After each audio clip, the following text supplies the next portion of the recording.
Charles Haley. You're listening to Nothing But Niners. This is Kyle Juszczyk, and you're listening to Nothing But Niners. So now they've got to start from deep in their end of the field, and Garrison Hurst takes advantage of it. He takes the handoff, kicks to his right, gets to the 20. He's at the 30, needs to cut in. He comes back up the right sideline, breaks the third tackle, comes down to the 30. He's down to the 20. He's down to the 10. He's down to the 5. He's into the end zone. Touchdown! Touchdown! 49ers! 96-yard run from scrimmage. Garrison Hurst breaking tackle after tackle. Swings down the sideline, throws off bodies like clothes after a marathon. Young, back to throw. In trouble, he's going to be sacked. No, gets away. He runs, gets away again, goes to the 40, gets away again, to the 35, cuts back at the 30, to the 20, the 50, the 10. He died. Touchdown, 49ers. Third down, Alex takes the snap. Alex looking down in post, and it's good. Touchdown! Touchdown, 49ers! It is second down. Ryan takes the snap, throws the slant to the left side. It's Russell intercepted. The 49ers pick it, and Navarro Bowman is redemption. Navarro Bowman running it all the way for the touchdown. No greater redemption. San Francisco 49ers. We can do whatever we want. Click, click, boom. What's going on, faithfuls? It's your boy Mike from the Nothing But Niners crew. And guys, we are here, have another fun-filled episode. Today, we are starting the 2025 season officially. It is Draftmas Eve, okay? For us over here on the East Coast, we are less than 2 hours away from it officially being draft day. That is April 24th. For those of you over there on the East Coast, about 5.5 hours away. But it's cool. It's cool. We're going to have a really, really good time. And we're going to find out exactly what this draft is going to entail, all right? So before we get started, guys, make sure you guys hit that like and subscribe button. Turn on your notifications so you know exactly when we are going live. You aren't going to want to miss a thing. We have 3 really, really, really good just draft coverage shows coming up. And in addition to that, that's all I'm going to say. In addition to that, that's where the magic happens. That's what's going to set us apart from our other content creators out there. So, guys, make sure you are locked in, subscribe. Please, please, please. You aren't going to miss a thing. You don't even have to watch it live. I'm cool with that. But just do yourself a favor, all right? Do not do an injustice to yourself. Make sure that you are subscribed so you know to come back and then review the videos that you don't catch live. You won't regret it, I promise. Give us a follow on some of our social media platforms. We have Facebook, Instagram, and Twitch. Those handles are Nothing But Niners. And then we also have Snapchat and X. Those handles are Nothing But 9ERS, okay? Nothing But 9ERS. We also have the Patreon page, guys. Patreon.com/NB9ERS. I am working on a big, very important show for you guys tomorrow. So please, please, please make sure you are all locked in, subscribed. Fingers crossed. As far as I know, last that I've heard, everything was still planned. Everything was still going and ready to flow, and it was all just going to be a really, really good time, okay? So that is it as far as the announcements, okay? I want to let you guys know what we are about to do now. This is all about processing the pressers, okay? We are processing pressers, all right? And we are going to start with John Lynch. Now, why are we starting there? It was pretty simple for me. The 49ers are about to enter the most important draft of their entire tenure. This regime, John Lynch, Kyle Shanahan. This is the one, right? The first one, you get a pass because no one knows what to expect. The second one, all right, we didn't have a quarterback. We think Jimmy Garoppolo was the guy. Didn't really work out that well. Third one, all right, this team is good. We saw what they could do when they're healthy, but we fell short. Right? Like, and so on and so forth, right? And now here we are. No more Jimmy Garoppolo, no more CJ Beathard, no more Nick Mullins, no more Brian Hoyer, right?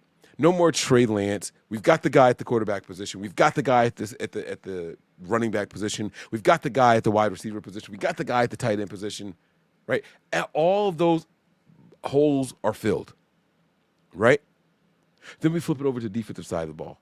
Right? We got that pass rusher. We got the guy, the defensive lineman. We got the linebacker, right? We even got a guy that we think is the corner. Niner fans will tell you that we really, really believe in Deommodore Lenoir. We got to get a safety. We got to get some interior defensive linemen. We got to get some offensive linemen. And maybe just another piece or two on the offensive side of the ball to help out with the depth. Maybe another wide receiver. maybe another tight end. But we should be focusing on paying George Kittle and all that stuff. We're going to get to all that in today's episode. I promise you that. But before I talk about whether or not the Niners want to pay George Kittle, whether I talk about whether or not the 49ers want to pay Brock Purdy, before I even get into where I think they're going to go in the draft, the number 11 overall pick, and if they pick there at all, I think it's only right that we hear from our GM, John Lynch. I think it's only right because I'm going to sit here and talk for 10, 15, 20 minutes about what I think we should do at 11, about whether or not I think we should pay George Kittle, how much money I think Brock Purdy is worth, and then John Lynch is going to come in and say, yeah, we're going to trade out of 11. We're going to cut George Kittle, and Brock Purdy's going to be traded. And I'm going to sit here and waste all of your time. I don't want to do that in service and justice to you guys. All right? So without further ado, and oh, by the way, shout out to everybody out there in the chat, baby. Huh? He says, what about Fred Warner's presser? Well, guess what? You were right. Fred Warner will be included in this because he's right after Christian McCaffrey. So don't you worry. We are going to break down Fred Warner as well. Happy Draft Eve. Oh, man, this is Draftmas Eve for me. Draftmas Eve, baby. That's what I'm feeling right now. All right? Kittle putting Diana Rossini in her place must have made Mike happy. Hold the fuck up.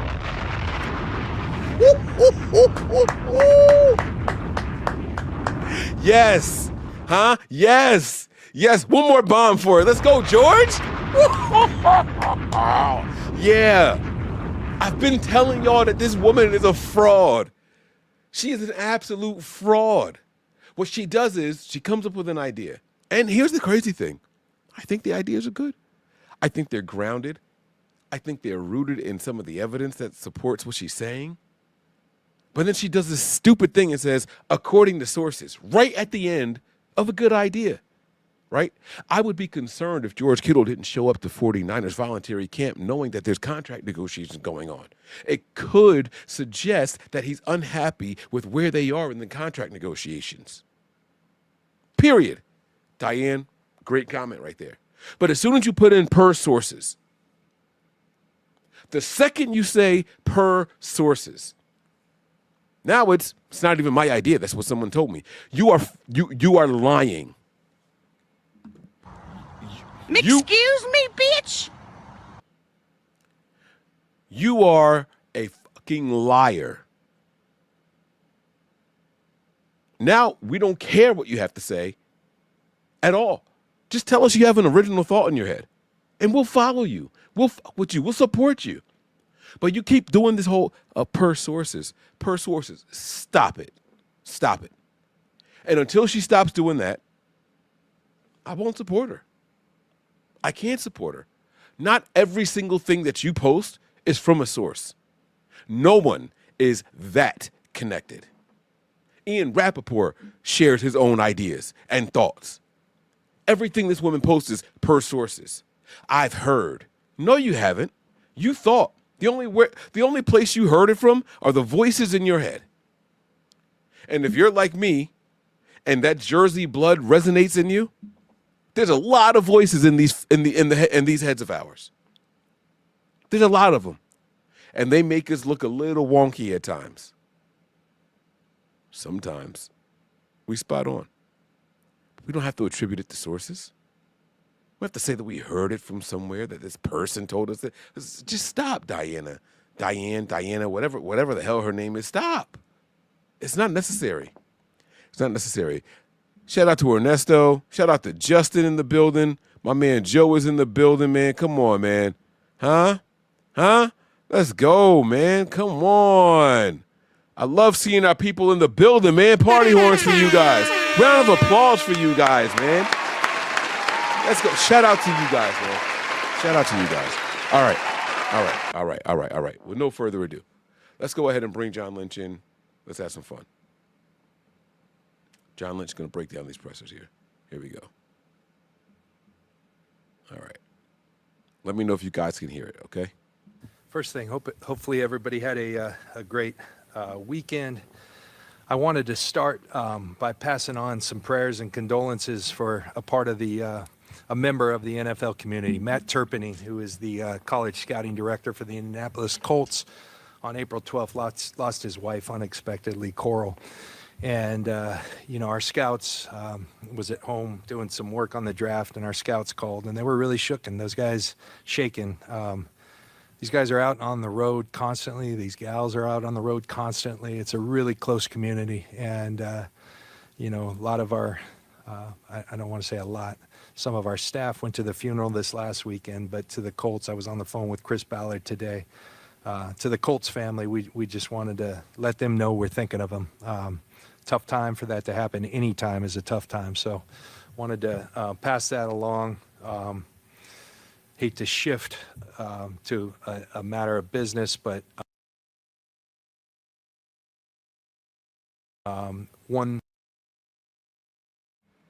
Before he makes that shift, and Cubs, thank you very much for letting me know that you guys can hear the audio. I do appreciate that, my man. Thank you very much. Justin, John Lynch is the consummate professional with the way he addresses the media, starting with condolences. I can't tell you guys how many times Wayne and I have got ready to do a show and we mentioned, like, hey, make sure that we say rest in peace to whoever. And we just forget. We get so wrapped up and enthralled in our work that we forget. It's something so simple. It only takes a couple of seconds. And John Lynch, man, way to get it done, John Lynch. It's moments like this that make me happy that he represents the 49ers organization. All right, I'm going to shut up because this is a long presser, so let's get to it.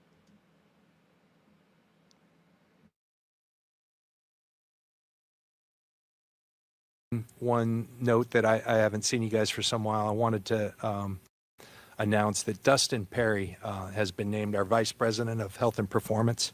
Dustin's been with us since we've got here.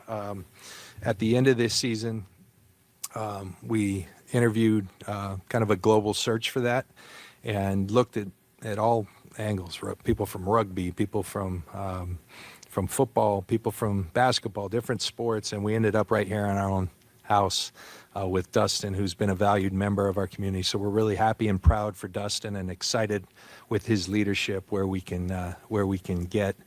We always want to be top of class in our health and performance. There's nothing more important for what we do, and we thought Dustin was the right guy for us. So I wanted to share that with y'all.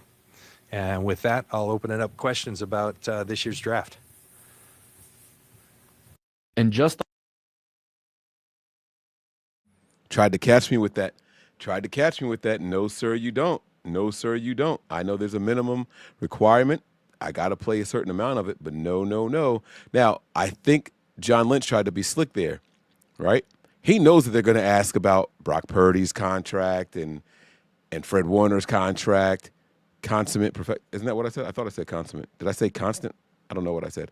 But here's what I do know. John Lynch didn't want to answer questions about those contracts. My man wanted to straight up get right to questions about the draft. And so shout out to John Lynch, just laying it out there. Let's go, John Lynch. You have so many needs and probably so many position coaches and scouts who have their own opinions. How do you go about building consensus to just line up your draft board for that first 11?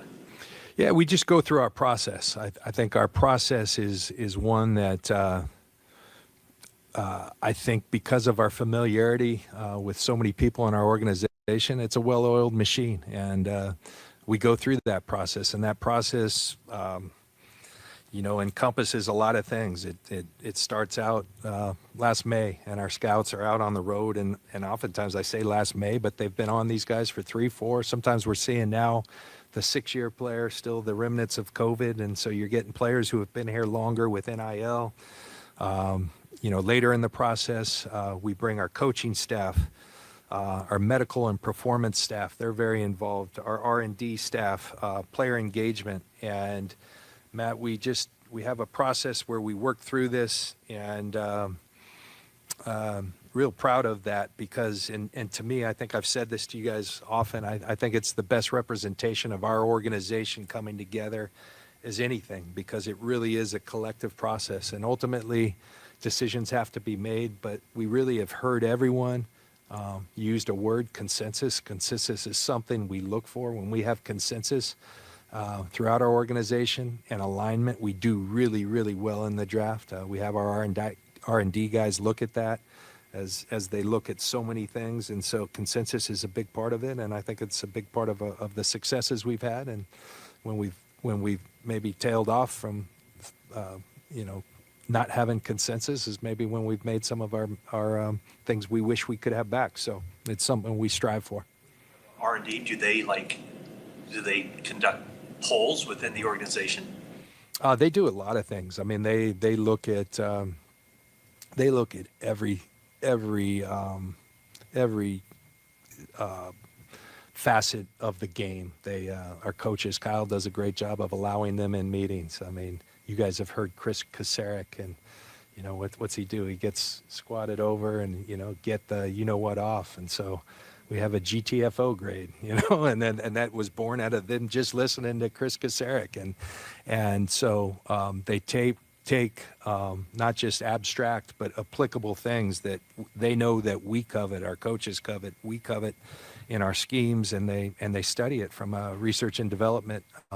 But then, yes, Matt, they look at our past successes, our past failures, and they look at the reason behind it. They look at trends or patterns with certain position groups. What goes in from hand size or 10 time or to things that tend to be more about intangibles. So they're very thorough. Matt Plonsky does a tremendous job leading that group,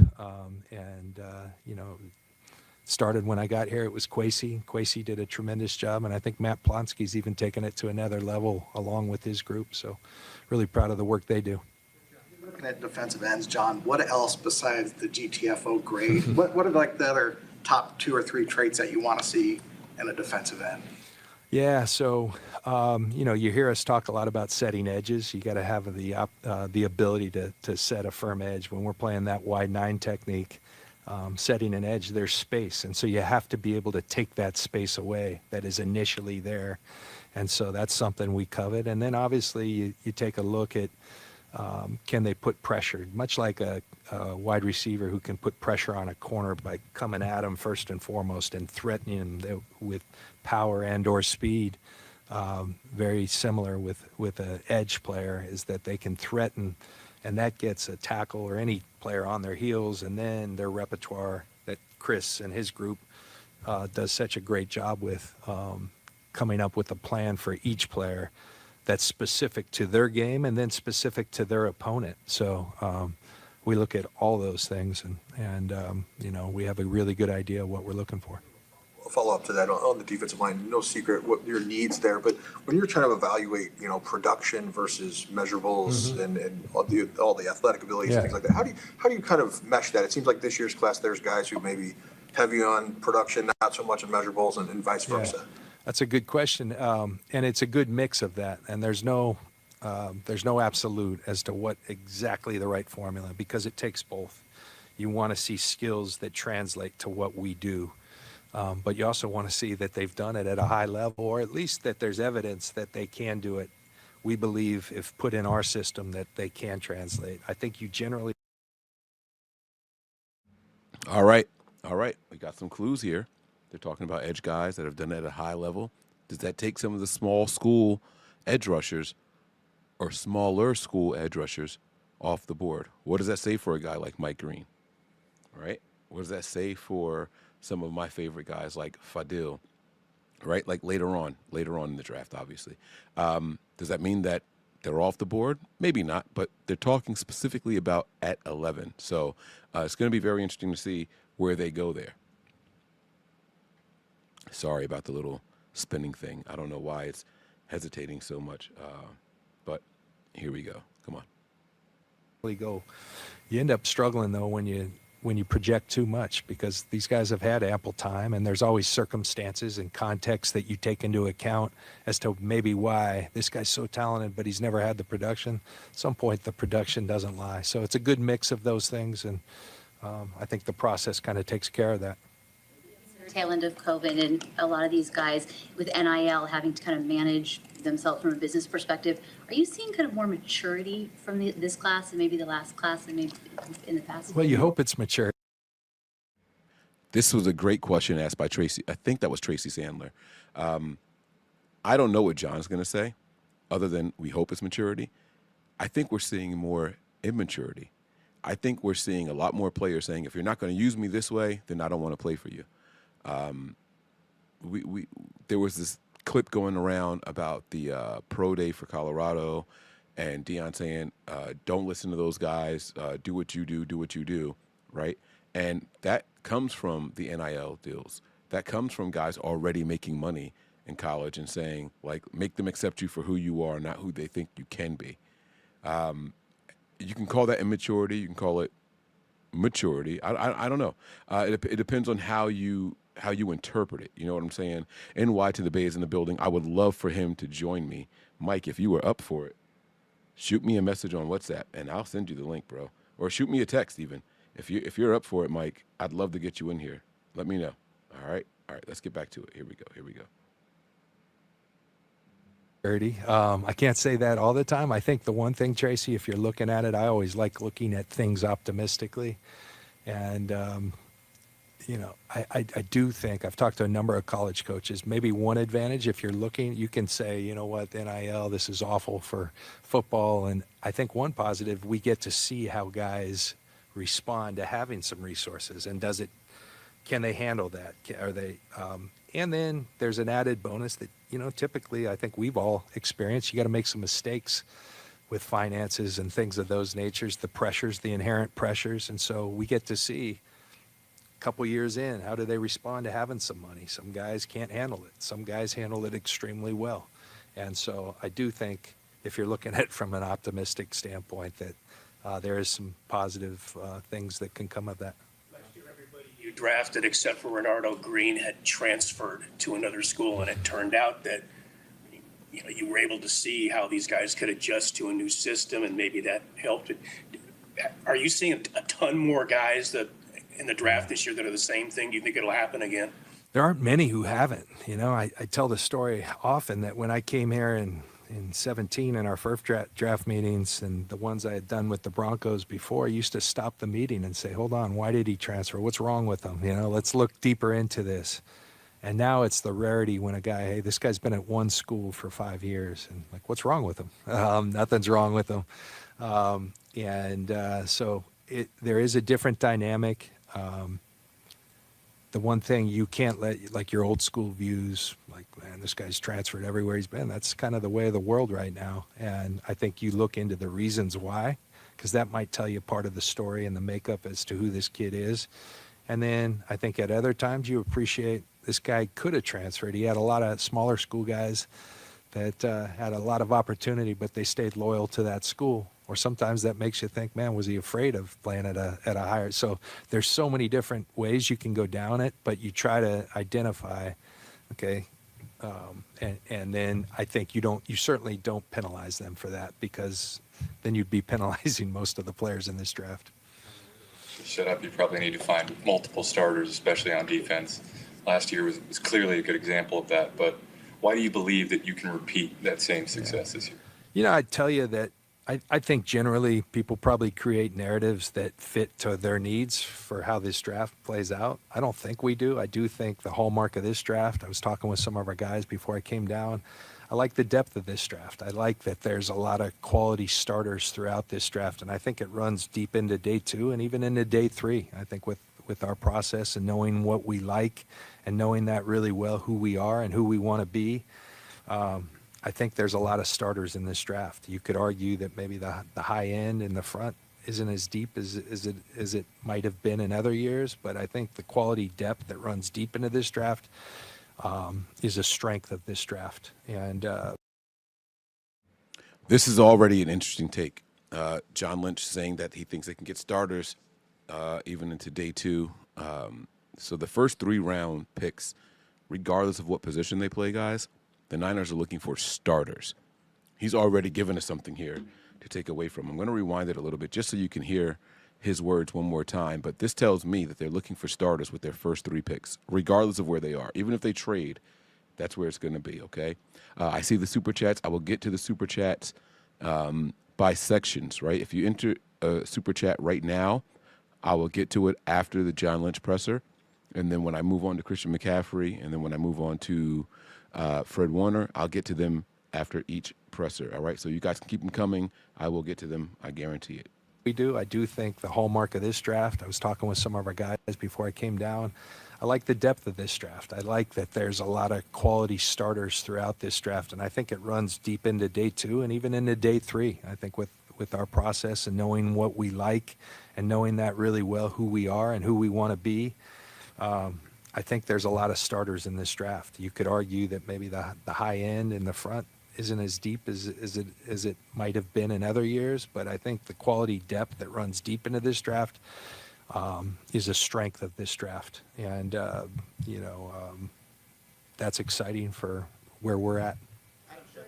Yesterday that you've been in contact with teams about potentially trading down. Is that true? Is that something you'd be interested in? Yeah, I had a good friend call me a couple of weeks ago and said, hey, we're in the top 6, and I'm hearing you're calling everyone in the top 6, and you haven't called me. And I said, to that person, I've known you for 30 years. You think if you're in the top 6 and I was truly doing that, I would have called you? Okay. So, but I think generally, Grant, this time of year, you're kind of calling just because a draft breaks out and you never know what's going to happen. You want to have done your work so that hey, if we do want to go back, there's this opportunity. So you do kind of just go down the line and said, hey, not sure what we're going to do. If our guys are there, we'll probably stay put. But would you have an appetite to come up? That's good to know. So, do you have a guy in mind for 11, like right now? We've got a few guys. Yeah. Of like what the first 10 picks are. Do you see that this is more uncertain this year than it has been historically, just because of what teams which direction they may go?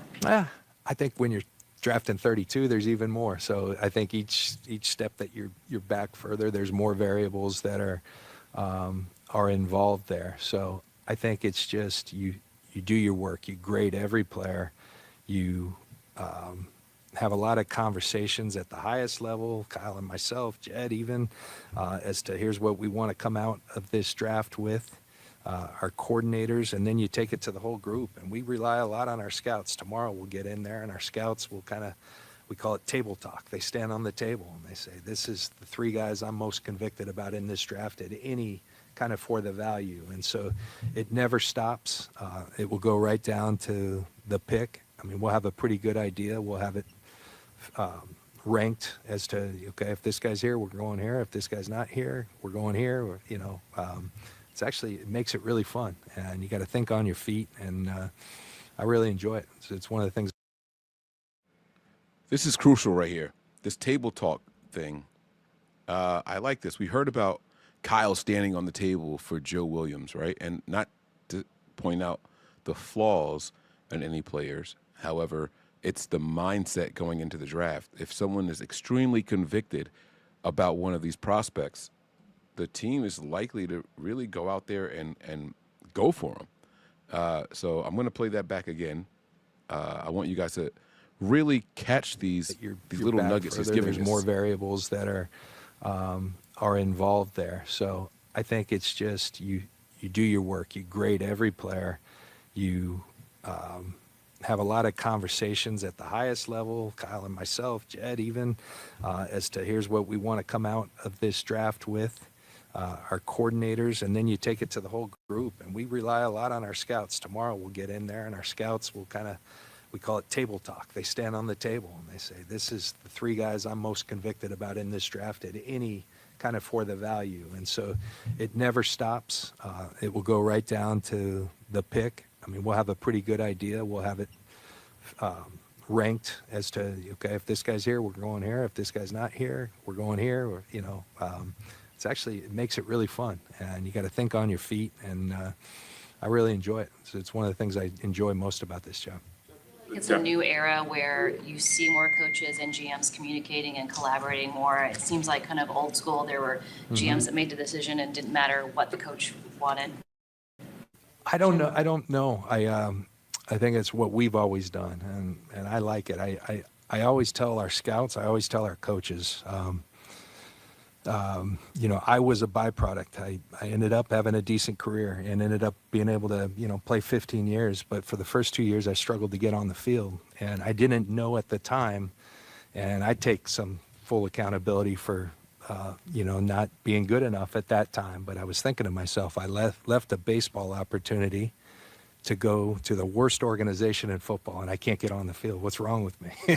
and it turns out I find out about 5 years in that the defensive coordinator, who's a good man and a really good coach, Floyd Peters, he didn't want me. The head coach, Sam Weish, wanted me. And so I felt that, and I could do everything, and what I thought was perfect, other people thought was perfect. Nobody's perfect, but I could do my assignment, hit it, and he would find fault.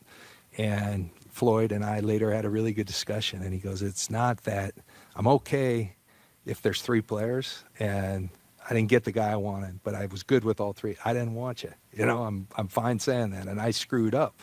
Floyd was a man about it, but so that always has stuck with me. You don't have to take the exact player that if you have a clump of guys that coaches are interested, but it's probably not a good idea to take a player that coaches don't want, because that can manifest itself in a lot of different ways. That's always stuck with me.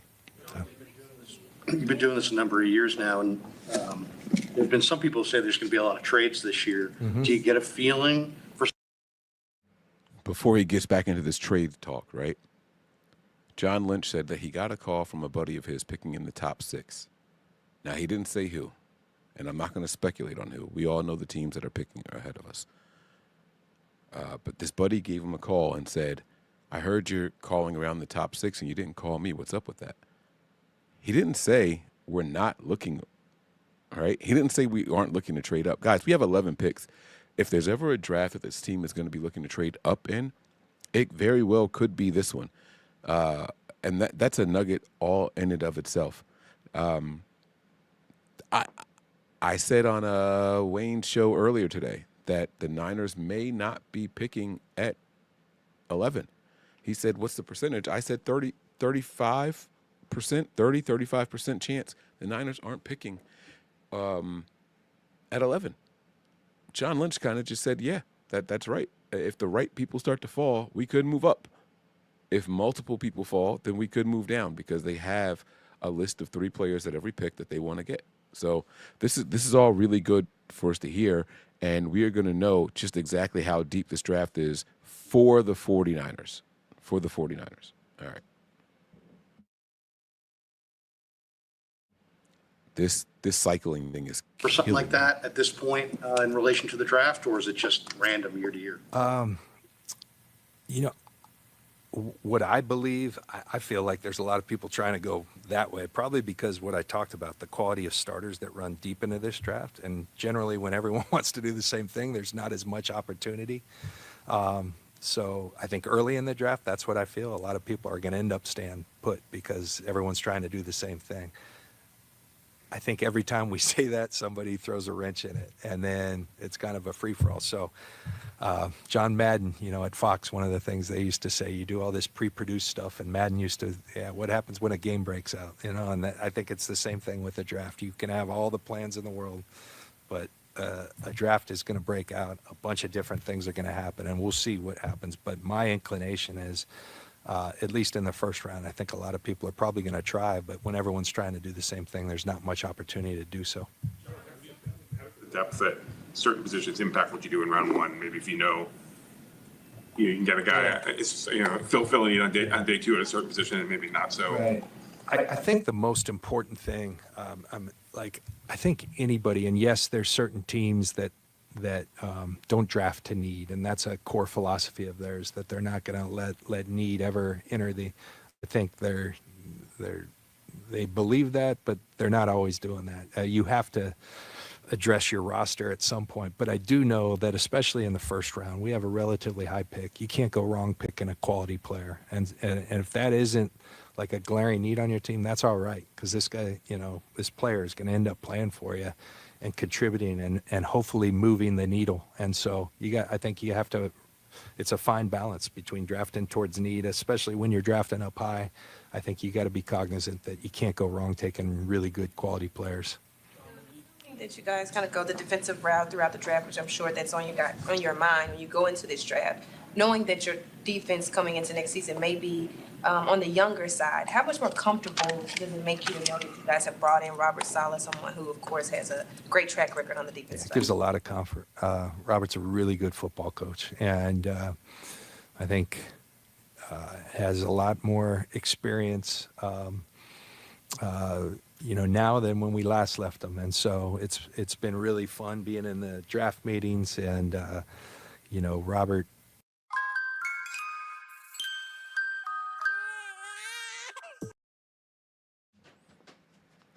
Damn, y'all, they got me again. Hold on.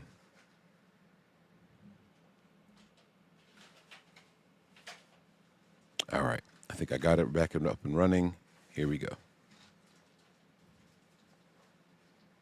When the spinning stops, obviously. Looks like it's not stopping anytime soon, so let me just rewind it a bit more. Another tap or so. Here we go. Yes, we do think that Robert Saleh is a good football coach. Come on, let's go. What is up with this buffering today? This isn't even that long of a video. Shout out to my man Nigel out there. I see you. Slick is in the building. I see you. JP Hellahard is in the building. Red Jet Shell is in the building. Joe is in here. My man Justin is here for the long haul. He's made it very clear. Nigel's in here. Yeah, you want to know the crazy thing, Nigel? I'm not even on Wi-Fi. I am like plugged in directly to the router, and my speeds are incredible. It's got me wanting to check it. Let me see something. Hold on. This is absurd. Now than when we last left them, and so it's been really fun being in the draft. All right, so this pause is because I am actually doing a speed test like live. I want to see why it's doing this. Meetings and nuts. Robert, and also hearing how Robert's evolved. It's not the same as when he left. And the speed test is almost done. That's why it's buffering right now. But this is crazy to see how much buffering is going on. That's what good coaches do. They constantly evolve, and hearing what he wants in certain positions and articulating it. It's very clear with Robert, and that's always a good thing for someone like me and our scouts and our front office is, we really try as an organization to make people be able to verbalize very clearly what they're looking for at each position. And Robert and his staff, they're very clear with what they want, with what they need, with what they aspire to be, and that's very helpful. So. Have you talked to him recently about his mindset and his ankle? Yeah, Trent is here, and I don't want to go down that road of saying who's here, who's not. It's a voluntary time. I can tell you we're really thrilled. Almost our entire team's here, almost every player, and we're excited about that. I think we need that. We need that togetherness. We need that shared sacrifice.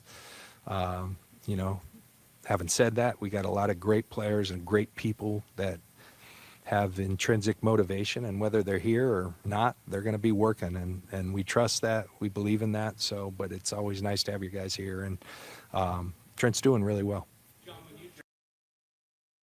Now that was a really interesting comment by John Lynch. Most of the players are there and all. We know of one player that's not there, but we don't know to the depths of the roster. And again, this is all voluntary, so it's not it's not gonna tell you anything about these guys for better or worse. But hearing that Trent is there says something. So we'll see where it goes. And I'm hoping that John Lynch continues to be transparent. We're almost done with his presser. We got about 5 more minutes left. Let's finish strong. Drafted Brock a couple of years ago. Could you ever imagine going from last pick to now working on an extension as the face of your franchise and the quarterback you hope to have for the next 10 plus years? Oh, I knew it. I mean, we wanted him early, and we just said, let's just wait to the end and drag this thing on a little. No, I wish we did know that we liked the player, and I've told you the people, there's a lot of people who deserve a lot of credit for those successes. One no longer working with us, Brian Greasy was very involved with that. Steve Slowick, I've talked about him numerous times, but there's a great example of the process working. A guy we had kind of later. And that's like kind of during the last couple of weeks, our scouts, once they're in town, and our coaches, they've been working together, but they work together on the back end of the draft, and they get, very excited and motivated. And Brock happened much earlier than the last couple of weeks, but they spent a lot of time. It was, they're zooming and really got to a great feel. And then they bring it up to, we had seen Brock, but they come with the information they're armed with, and you can feel the conviction that they have, and so then you bring it to the entire room, and then Kyle and I focus on it, and we knew we wanted to add Brock, and I finally had the courage to ask him, hey, would you have come to us as a free agent? And he kind of plays with me on that one, so I still don't know. I'm glad we didn't take it to chance, and we made him the last pick of the draft, and it's served us well. John, that Brock is here amid all the contract stuff that's still ongoing. Just that's Brock. He's a pro, and Brock's got he's a very clear-minded, and I'm not going to let other people influence like what he should be doing, and it's one thing everybody I think respects about Brock. He's done a lot for this organization, and we're grateful for him, and looking forward to having him as our quarterback for a long time. That you guys have made progress on the contract talks since the last time we talked to you at the owners meeting? I think there's been some substantive talks that have this thing going in a good direction, and I'll leave it at that. But yeah, He's your starting quarterback, and some players have insight in personnel, some don't. Does a guy like Brock want to take a look at some tight ends or some receivers? Does he have opinions about these guys? Usually about year 6 or 7. He's not now yet, but I think Brock, he does have opinions. That generally comes more with he and Kyle when they're probably on the pro players. He hasn't got into the college stuff. I know he's very high on Iowa State guys, and there's a few good ones this year. They do a great job. What a program! I mean, they just find a bunch of 3 stars. They don't really go after and Matt Campbell and those guys do a tremendous job. So, you know what you're getting when you get an Iowa State player. Brock has shown us that, and there's some other guys in this draft that kind of are representative of that. Things are headed in the... Good question, better answer there. Good question, better answer. Does Brock have any input on the players coming into the team? John immediately says that usually comes around year 6, right? But then he says, oh, but he loves Iowa State guys. So, well, why did you say that? Oh, well, don't forget where he played, guys. Don't forget where he played. So, basically, that was a very long-winded no. Brock has no influence on who we're drafting. Not right now. Not for offensive players. Not at all. He's going to rep for his school the way I rep for Jersey, right? But no, he has no influence on who we're taking in this draft. I personally like hearing that. That tells me that, should I save it for the end or should I say it now? Fuck it, I'll say it now. That tells me that how hot of a take do I want to give? Oh, shit. Fuck it. It tells me that Brock Purdy may not be the long-term answer. Do they want to offer him an extension? Yeah, sure.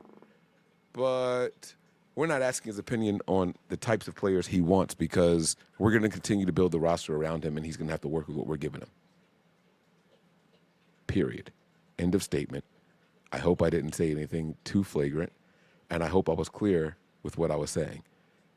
We care and we value about Brock's opinion, but we'll leave that to free agents and things like that, not the draft guys, because the draft guys are guaranteed to be here another 4 years.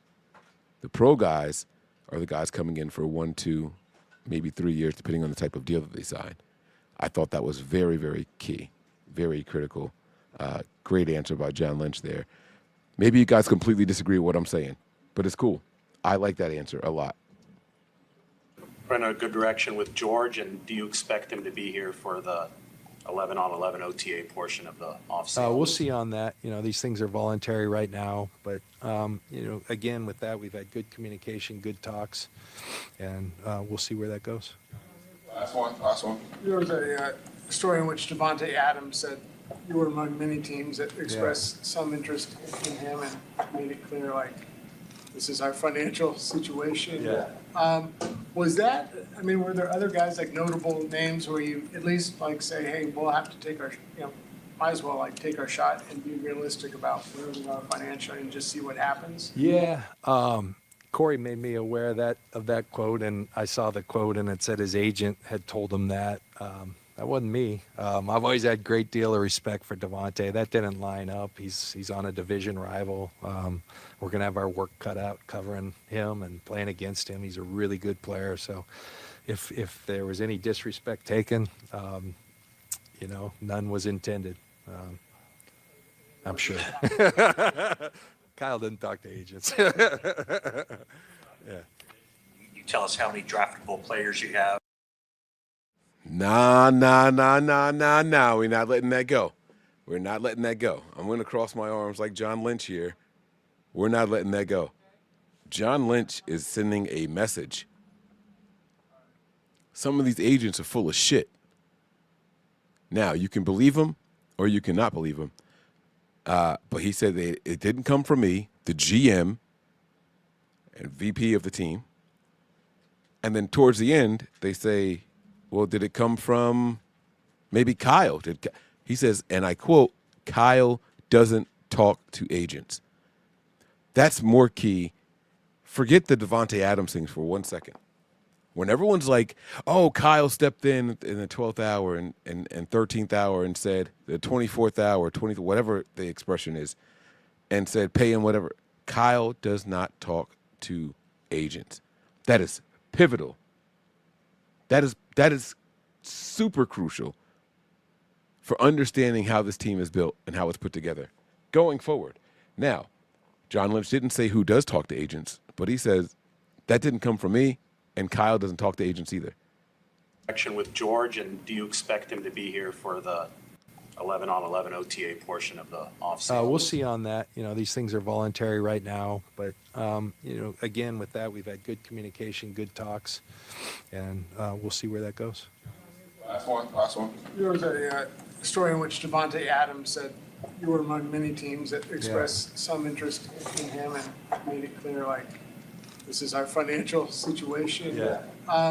Was that, were there other guys, like notable names where you at least like say, hey, we'll have to take our, might as well like take our shot and be realistic about where we are financially and just see what happens? Yeah. Corey made me aware of that quote, and I saw the quote, and it said his agent had told him that. That wasn't me. I've always had a great deal of respect for Devontae. That didn't line up. He's on a division rival. We're going to have our work cut out covering him and playing against him. He's a really good player. So if there was any disrespect taken, none was intended. I'm sure. Kyle didn't talk to agents. Yeah. You tell us how many draftable players you have and how many first-round grades. So what are those numbers? Yeah. It's funny. I started doing this, and my buddy up north, John Schneider, I used to say, like, we made 661 former school visits, and John would say, I'm really excited with Pete Carroll. They'd sit up there. We made 662 school visits, and he'd always point, and it took me, I'm a little slower, it took me 2 years to see he was playing with me. But so this year, we've got about 20 first-round grades compared to 23 and 15 the last couple of years. We have 200 players considered draftable. It's up from 170. So I do think that speaks to the depth of this draft. Yeah. Yeah.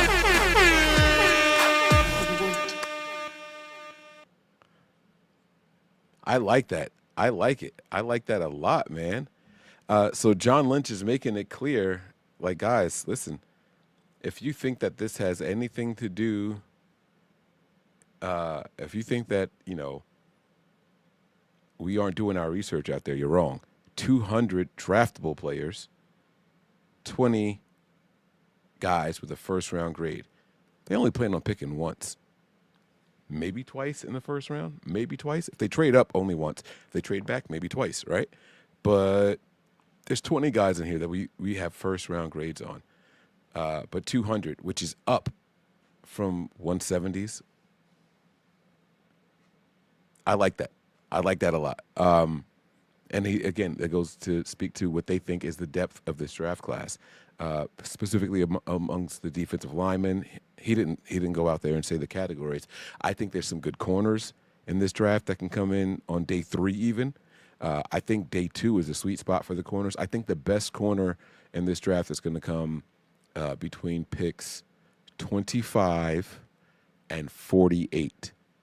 25 and 48. I think the best corner from this draft is going to come out. I've made it clear who my favorite corner is in this one.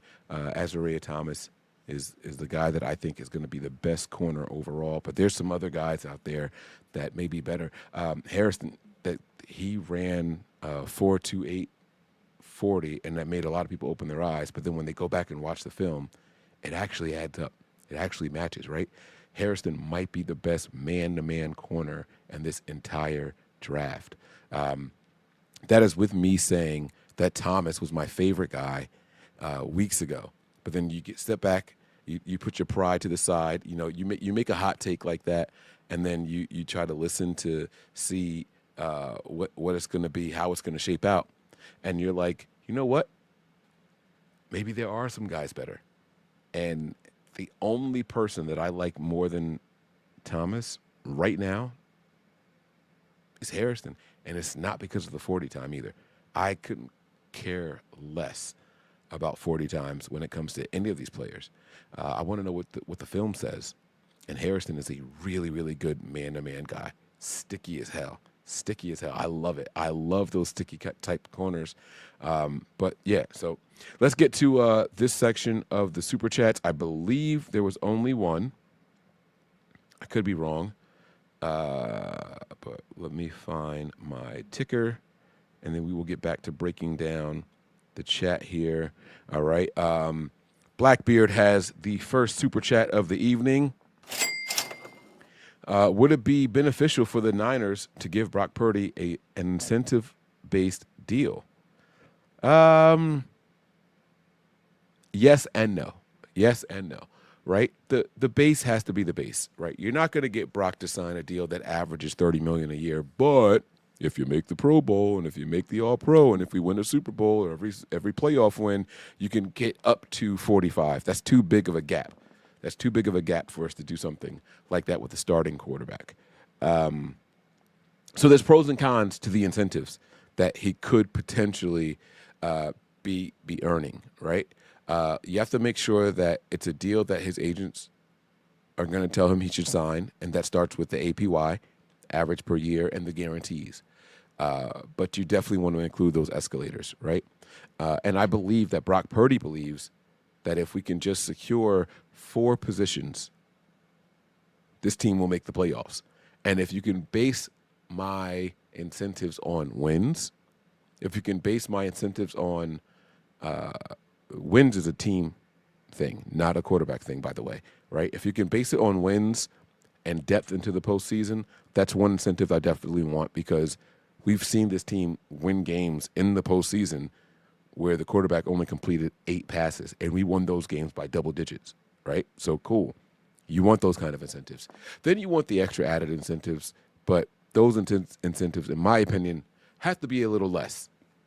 They have to be a little less, right? What you don't want to do is give a guy an incentive based off of yards, right? Because now he's looking for the deep shot all the time. Well, we know deep shots have a lower percentage of being completed, higher probability of being intercepted, tipped, whatever, broken up.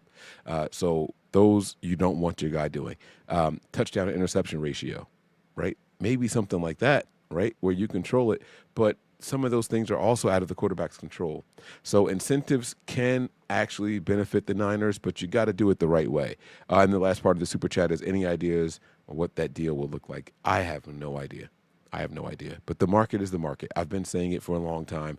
Brock Purdy is going to come in averaging around 48.5 or higher a year, period. And I think, to me, that's really, really low based on what the top 5 quarterbacks are getting right now. All right? People are going to say, oh, he's not Josh Allen. Why should he be averaging more than Josh Allen? It doesn't matter. It doesn't matter. You sign the deal when you sign the deal. He should be getting more than Josh Allen, APY. So that's where I stand. I don't know if it's going to happen that way. I could be completely wrong. All right. Thank you for that super chat. All right. That's the only one that I have right now. So let me take this off and let me go back to processing the pressers here. There was a question about this presser from Niner Faithful very early. Why didn't Kyle join Lynch at the presser like some of the other GM's pressers? Man, oh man, I'm going to drop a bomb on this one here. Oh, wrong one.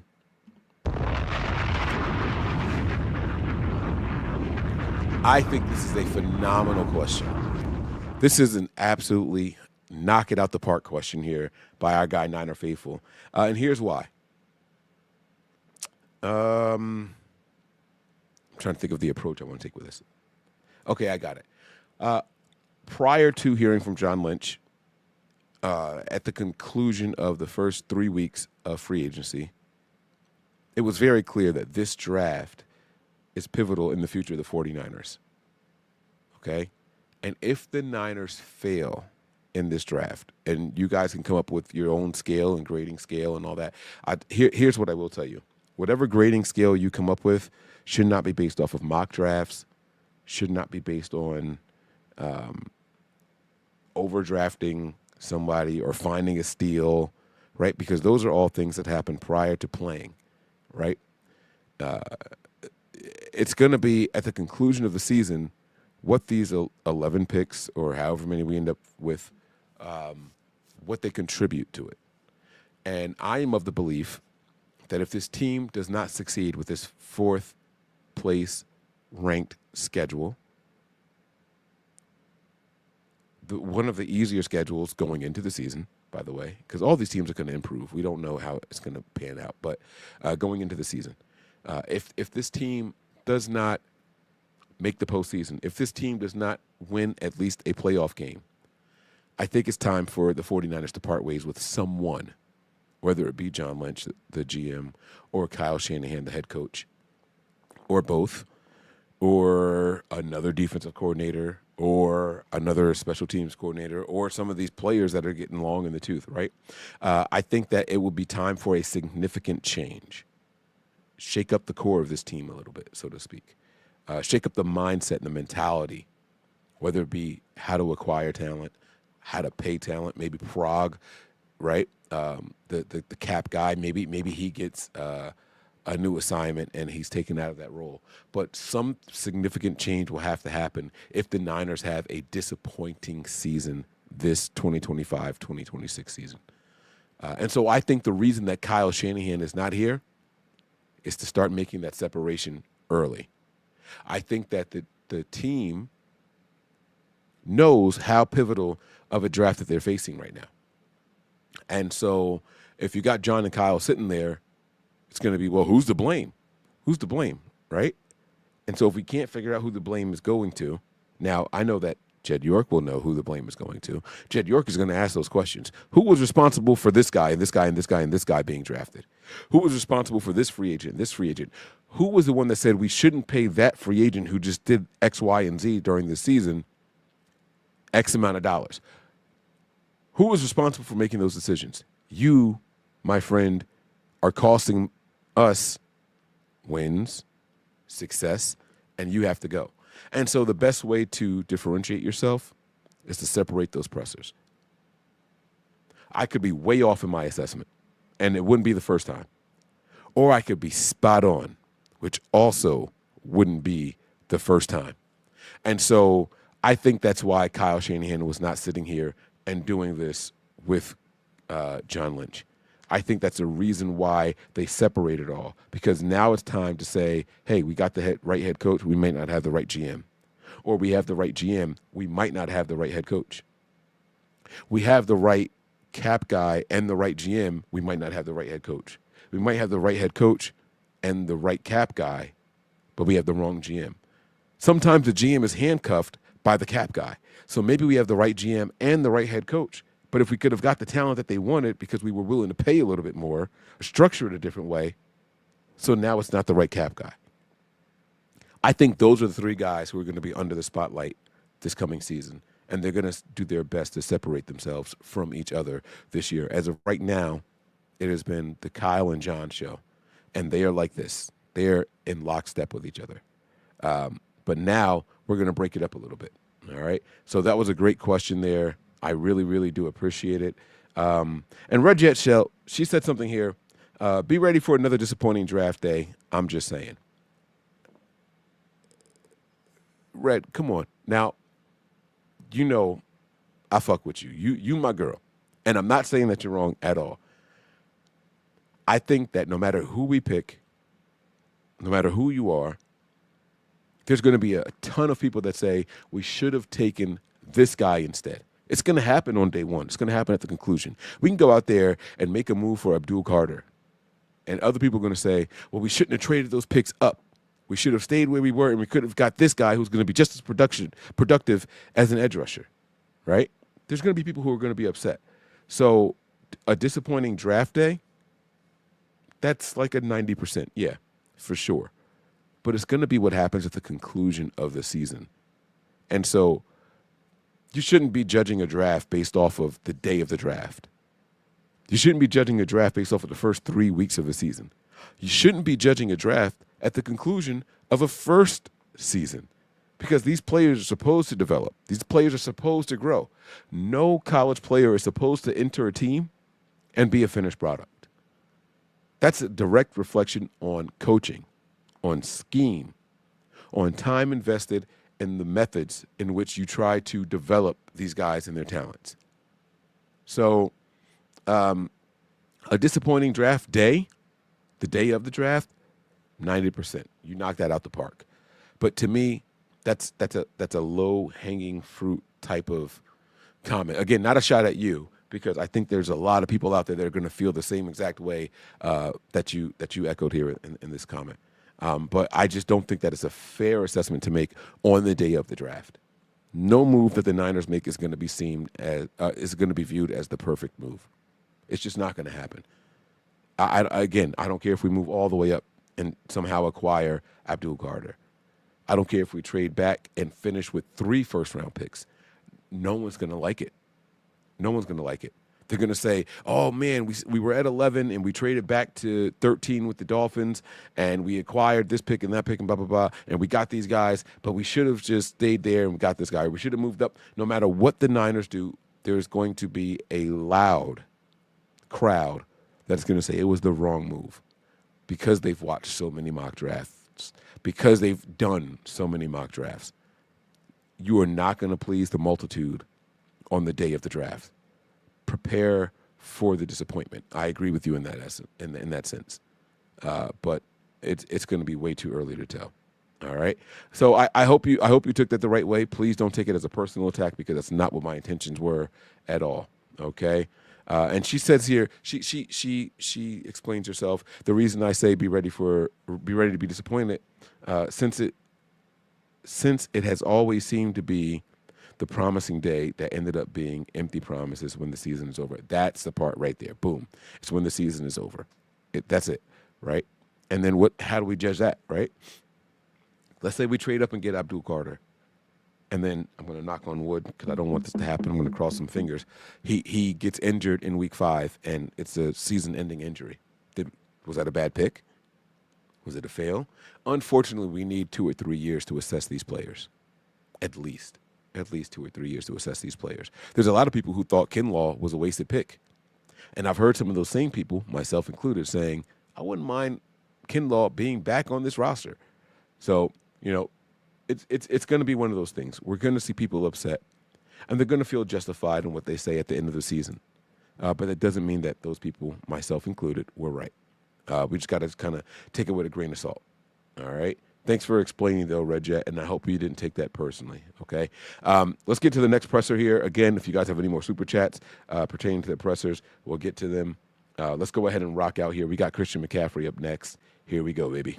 It's been great. Yeah, everything's been really smooth and pumped to be back here. And congratulations on all the things. Thank you. Appreciate it. Super excited.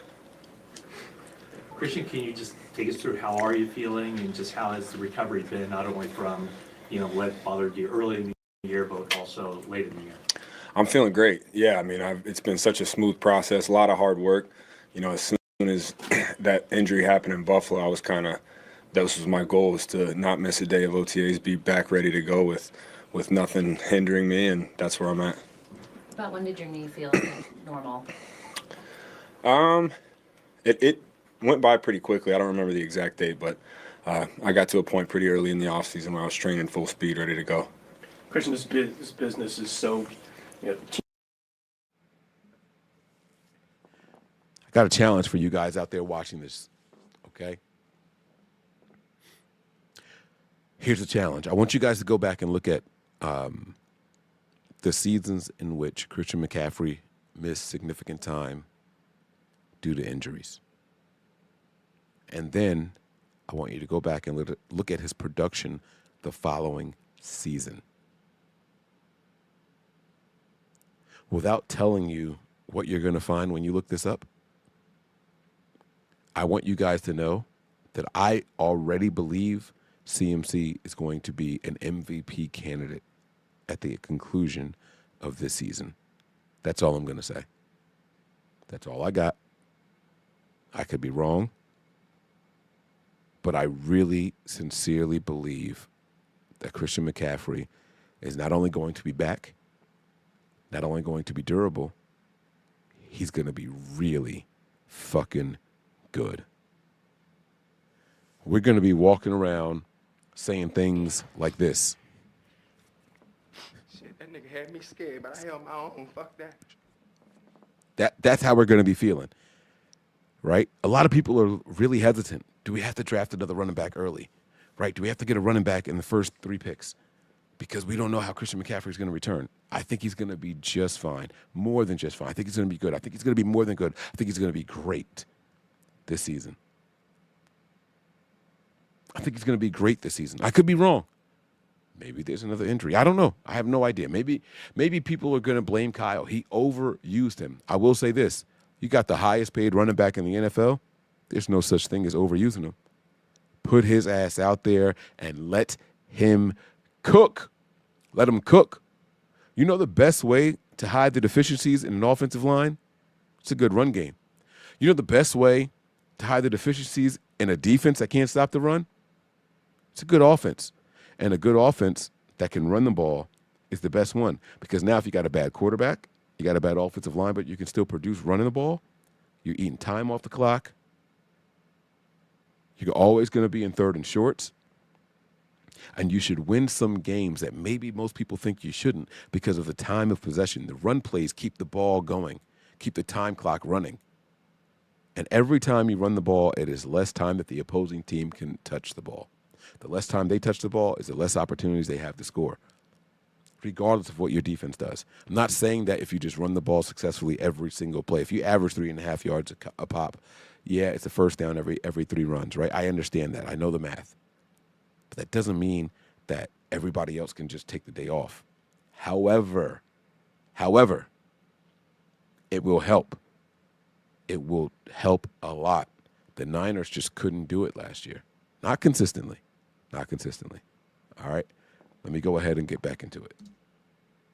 Teams change every year, but it seems like this offseason was pretty extreme in the amount of guys you lost. What was it like sitting back watching all that? It happens every year. I think it's always tough watching guys that you love and respect go on to other teams, but at the same time, that's the business of this league, and I think everybody in our locker room is pretty familiar with it. So you just, onward, continue to grow as a team, grow as a unit, and bring in the new guys that we get in and have them, try to get up to speed as quick as possible. Christian, curious to know how the vibe is with you guys, being that you guys have now kind of come together today. GM John Lynch saying that everybody pretty much was here today. How good does it feel to have everybody kind of show up, or most of everybody show up here today? Feels great. It's such a good turnout. It was great energy on the field, in the weight room, and meetings. So hopefully we can continue that. But definitely exciting, and get those first day, a lot of first day juice. So that was a lot of fun. A lot of the focus this offseason, at least for us, is on Brock Purdy and his contract. He's here. What's the vibe around him? What have you guys said to Brock, and just how is he approaching everything? No different. That's business is business. And that stuff we don't even talk about. We just continue going on as if he'll be our quarterback. And so for us, it's just about training, getting better as a team, gelling as a unit, and just continuing to grow. What does it say about him as a leader in command? Says a lot about him. Yeah, no, it's definitely good to see him here and working as hard as he is. What was your take on Isaac Guerendo's rookie season and just the evolution that he... I'm stopping this for a reason. If you guys have been subscribers of Nothing But Niners for more than 2 seasons, you have heard me express a very loud and boisterous disdain for our beat writers and the people who cover our team and the people at the pressers that get to ask the questions. I have expressed multiple times and boisterously, I hate when they ask players about other players and what they think of them, right? Because the truth of the matter is, if Christian McCaffrey's on the sideline, he's over there for a reason. He's hurt. He needs a breather.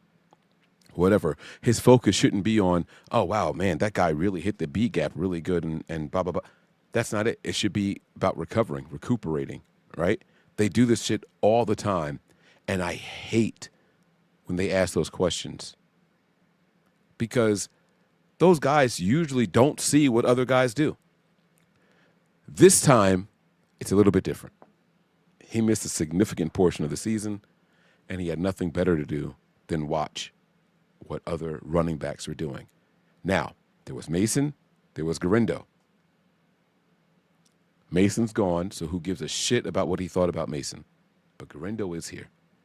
This is an opportunity for Christian McCaffrey to instill some confidence in the second-year guy, the guy that he knows is faster than him. Doesn't have the hands, the route running, maybe not even the blocking ability that Christian McCaffrey has.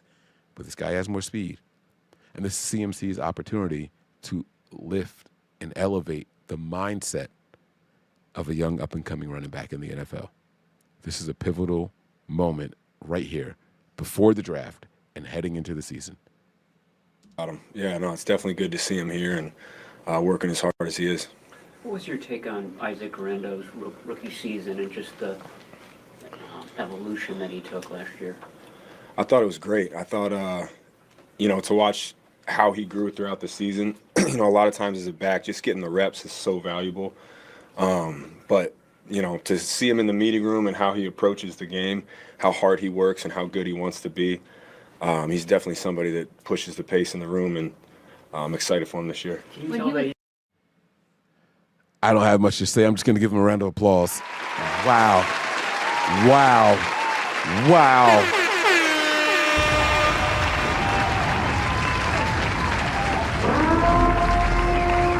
That's what I like to hear right there, baby. That's what I like to hear. That was beautifully said. Wow. He talked about steady habits. He talked about what he did on the field. Oh, man, setting the pace in the rooms, because Christian McCaffrey was in those rooms. Yeah, I can't play, but I can be in here and I can answer questions for you guys, right? I mean, what a way to help the young guy. Oh, my God. This guy right here is a guy that deserves a C on his chest. This is the guy that deserves to see. That reason right there, right? Christian McCaffrey is a guy that knows ain't nobody coming in here taking my job. Nobody. A year 2 player or a rookie, you go out there and find any other vet in the entire NFL not named Saquon Barkley. He's not taking my job. I don't care if it's Derrick Henry. I don't care if it's Gibbs. I don't care if it's Montgomery. You can name them all. Only Saquon is going to push or pressure Christian McCaffrey. Right? And he knows that. The confidence is oozing through this guy's. His shoulders don't move when he's answering questions. It's the craziest thing I've ever seen in my entire life. Usually answers that you have to think about, it starts with a deep inhale. And those shoulders do one of these things. None of that. No smoke. I'm going to answer from the heart, from the mind, and I'm going to be completely honest with you guys. Kudos to Christian McCaffrey. Wow. evolution that he took last year? I thought it was great. I thought, to watch how he grew throughout the season, a lot of times as a back, just getting the reps is so valuable. But, to see him in the meeting room and how he approaches the game, how hard he works and how good he wants to be, he's definitely somebody that pushes the pace in the room, and I'm excited for him this year. Can you tell that he's got a background as a receiver, just how he, does the routes and practices there? Well, I think he has such a great skill set, such a versatile skill set, and that's something that Bobby T's always harping is be a complete back, and so it's a great room for him to be in. All right, now, that's enough.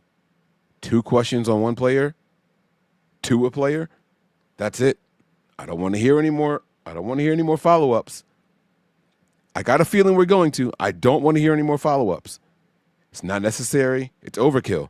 Get back to asking Christian McCaffrey how he's feeling, what type of season he thinks he's going to have. If we come back with the same offensive line, do you think we can be successful? These are the questions that I want to know. I want to know his mindset going into this season. Don't ask him anymore about the guy that's going to be on the field for the few snaps that he wants to take a breather. Now we're wasting time.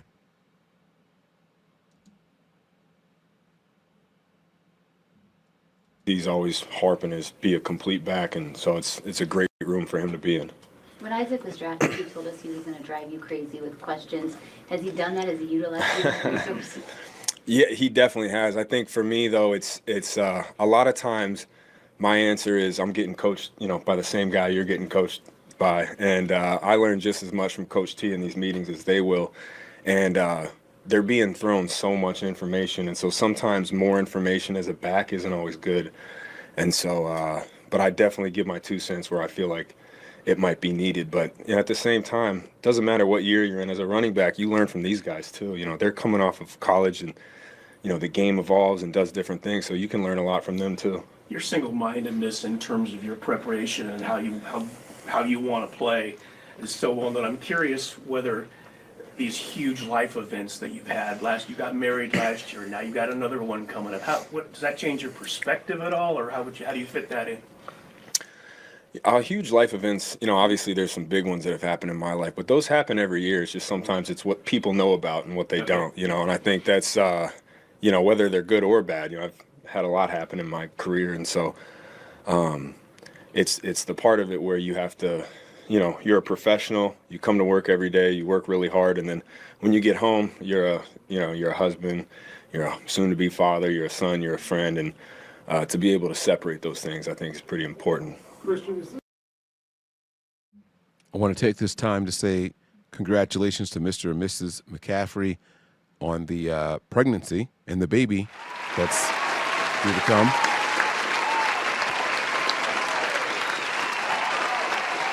All right. I think that it's very key. Now, a lot of players have babies and all that stuff, right? So, it's like, all right, Michael, what's the point? I just want to congratulate the guy on a life goal, a life milestone here, the wedding and the impending child on the way. Beautiful things for Christian McCaffrey. Happy for him and his life outside of football. Now, let's get back to football. Very different, and maybe it's too early to say, but like a different mentality. I mean, for several years, you guys have had a bullseye, like Super Bowl contender favorite. And now, because of all the guys that have left, I think a lot of people around the league probably view you guys a little differently. I mean, can you get a sense of the vibe? Is there a different mentality of oh, we're gonna show them? Yeah, I like that mentality that we have, and I kind of like the narrative going around because, those the kind of stuff where you can prove them right or prove them wrong. And I think we got a committed team and a team that's ready to gel together and realize that it's going to take all of us, and that's how it should be showing up, and so I'm excited about that. Was there more mentally and emotionally refreshed this offseason as opposed to since last year went so late and the Super Bowl loss, and now it's a different approach? Yeah. Yes. Couple more. Do you feel that way personally? Like you come off an injury, and people say, as you get older as a running back, does that get into your mind that you're like, okay, I'll prove them again? Really for me, it's about just proving myself right. I've been here before. I've been counted out a lot of times in my life. And so it's, when I start to focus on just outside voices, I lose control of my own life. And so I know what to do. I know what it takes. I know how I'm supposed to feel in order to be, the best me I can be. And just happy I feel like that right now. What excites you or makes you more nervous about being an expecting father? I don't know. I mean, I've asked so many different people different questions, and I think everybody has their own experience. So I'm trying to prepare as much as I can, but then just go along for the ride. I'm lucky my wife's been a trooper all off season. She's been making it look easy, and I know it's not. So, but I couldn't be more excited. Christian, just to clarify, I think you implied this, but just to be sure, your expectation is that when you guys do on-field 11-on-11 stuff, you have no restrictions? Correct. Yeah, I have no restrictions right now. How's the offseason been for you? Off season's been great. A little too long. Fred, you shut your mouth. You stop it right there. Christian McCaffrey just gave us the most important and pivotal part of this entire presser. I got to run it back. I absolutely have to run it back. 0 restrictions. It's cool. I got a baby on the way. My wife is a trooper. All that shit is good. How did you feel for the 49ers, right? So this is what we have to realize. Yeah, these guys are people. These guys are players, right? But if Christian McCaffrey was traded, we wouldn't, I'm not going to say you guys wouldn't care. Maybe you guys aren't as heartless as some other people out there, right? But the truth of the matter is, what does that do for the 49ers, that baby that's on the way? What does it do for the 49ers, that wedding? And I'm not diminishing any of those accomplishments. I am happy for Christian McCaffrey, the man, but I need to know about Christian McCaffrey, the player, the running back, the San Francisco 49er. How are you feeling? What are those restrictions? And how are you going to be when week 1 rolls around? Making it look easy, and I know it's not. So this is the most important question and answer of the entire thing. To clarify, I think you implied this, but just to be sure, your expectation is that when you guys do on-field 11-on-11 stuff, you have no restrictions? Correct. Yeah, I have no restrictions right now. Not a single motherfucking restriction, baby. Huh? Not a one. That's what we want to hear from Christian McCaffrey. That's how it's supposed to be. When I tell you guys that I thought Christian McCaffrey is going to come in and have a phenomenal season, that's what I'm talking about. Drop a bomb on it. Drop another bomb on it. That's what I'm talking about right there.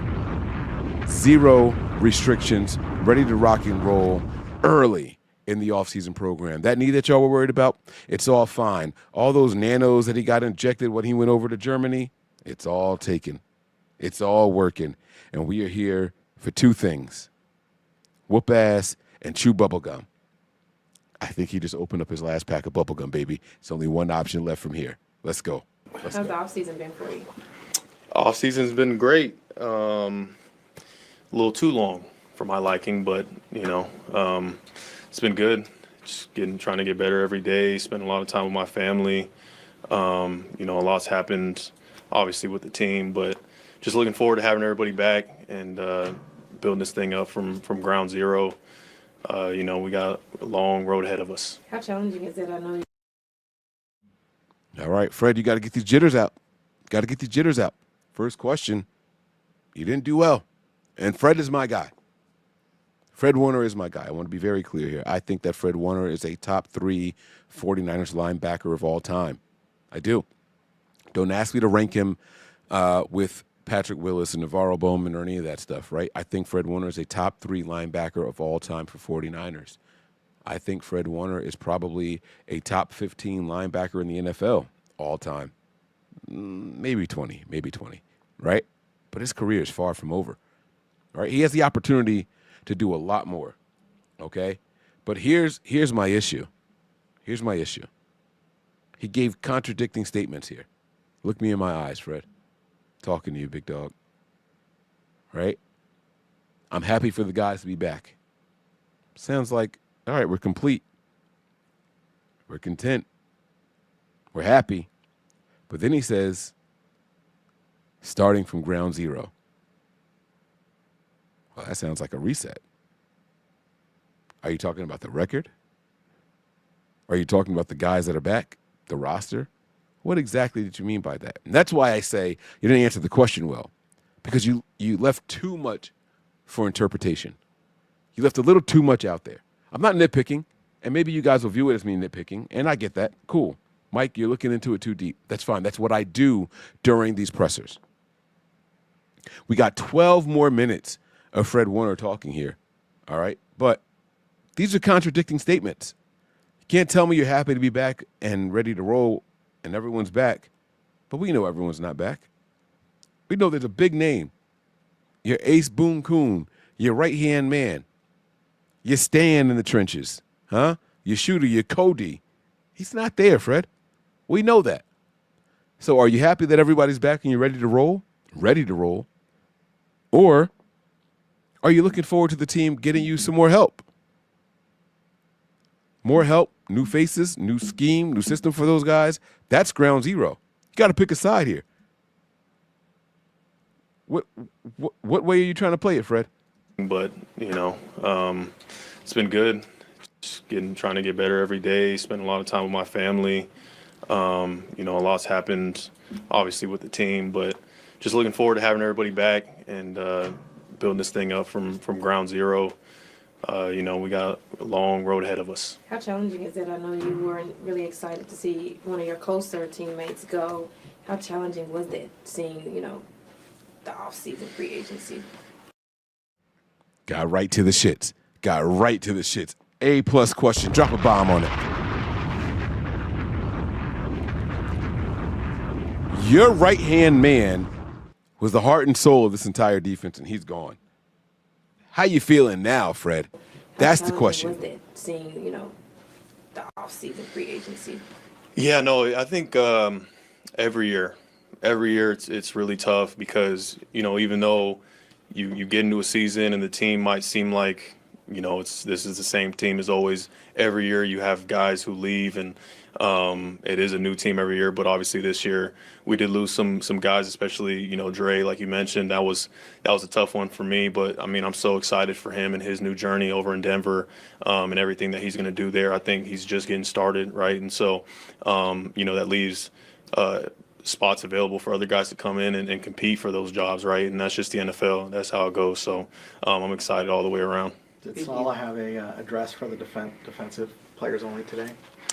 Yeah, no, it was he addressed the room, of course, just kind of letting everybody know, how excited he is to be back in the red and gold with the good guys again. And it's crazy that he only knows about 3 or 4 guys back from when he was here last time. It's a whole new group. And so all of us, man, we're all here trying to just get to know everyone again, build that camaraderie and just build from the ground up. It's a whole new team, whole new group, regardless of, some of the familiar faces. So it was good to get that all gas, no brakes, all gas, no break at the very end. So it was good. Now, see, that's what I'm talking about, right? It's time to put to bed all the fluff. It is time to lay to rest all of this. Robert Saleh's back. Everything is okay. Right? Robert Saleh's back. He knows this roster. He knows this team. He knows what we're capable of and what we're not capable of. And he's going to put us in the best positions. He's going to put us in advantageous positions every down and distance. Wrong. You were wrong. What? You were incorrect. Excuse me, bitch. That's right. You were wrong. Fred's words, not mine. It was cool for him to come out there and address the defense. But the truth of the matter is, there's only 3 or 4 guys here that he worked with previously. That's it. That's it. You could talk about the starting 11. He's learning a new 8. You could talk about the depth behind those guys. That's another 12 people. He doesn't know these guys. Robert Saleh doesn't know this team and this defense. He has no idea what these guys are capable of. But it's okay, Mike, because when the Jets fired him in week 4 or 5, he sat back and watched the Niners. Wrong. He took a consulting gig for the other team in the NFC that was in the playoffs and didn't win a fucking game.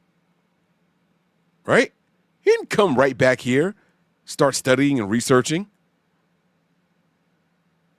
So much like this San Francisco 49ers defense and the content creators' thoughts, we're starting from the bottom here. He don't know shit about Deommodore Lenoir. He doesn't know how he gets down. For real, for real. Don't talk to me about a rotational player when you were here. Was he even here at the same time? Maybe he wasn't here at all. Who were the guys that you were going to say, Robert Saleh, that guy is good, that guy is good, that guy is good, that guy is good? You can't say it more than 2 or 3 times. And just because you're familiar with those guys that may still be here from your tenure here doesn't mean they're any good. Doesn't. I'm sorry, it doesn't. Fred said 3 or 4. I'm struggling to think of 3. It's a new start for everybody. You got to come in here and be on your shit, Robert Saleh. You have to come in here and be a talent evaluator, a scheme builder, a package producer. Huh? How are you supposed to design an exotic blitz and you don't know who's going to be on your defensive line and what they're capable of?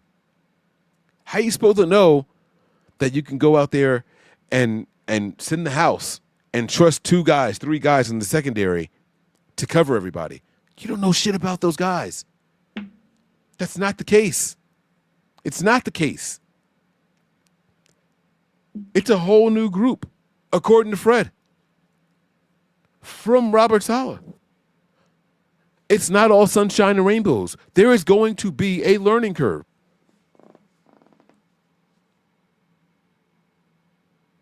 How do you handle it?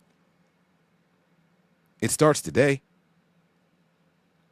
It starts on the first day of the team being able to gather. It's just workouts. It's just meetings. No pads. No scheming. None of that. But you got to look at these guys. And the truth of the matter is, you're not learning much. You ain't learning shit from the bench press, from running suicides or whatever it is that you're doing, running the hill. Remember the hill? None of that's going to tell you who these guys are. And I don't give a shit about the 3 guys that you knew, the 4 guys that you knew. It doesn't matter. Those 4 guys aren't enough to run a scheme out here. We are starting from ground zero. The last part that Fred said, the very last part about that, that's what's key. We're starting from ground zero. And it's cool to be excited about. I do believe Fred when he said he's excited about the ground zero thing, because it's all new beginnings. It's time to assess and evaluate a bunch of question marks and put them in positions to win. And we are less than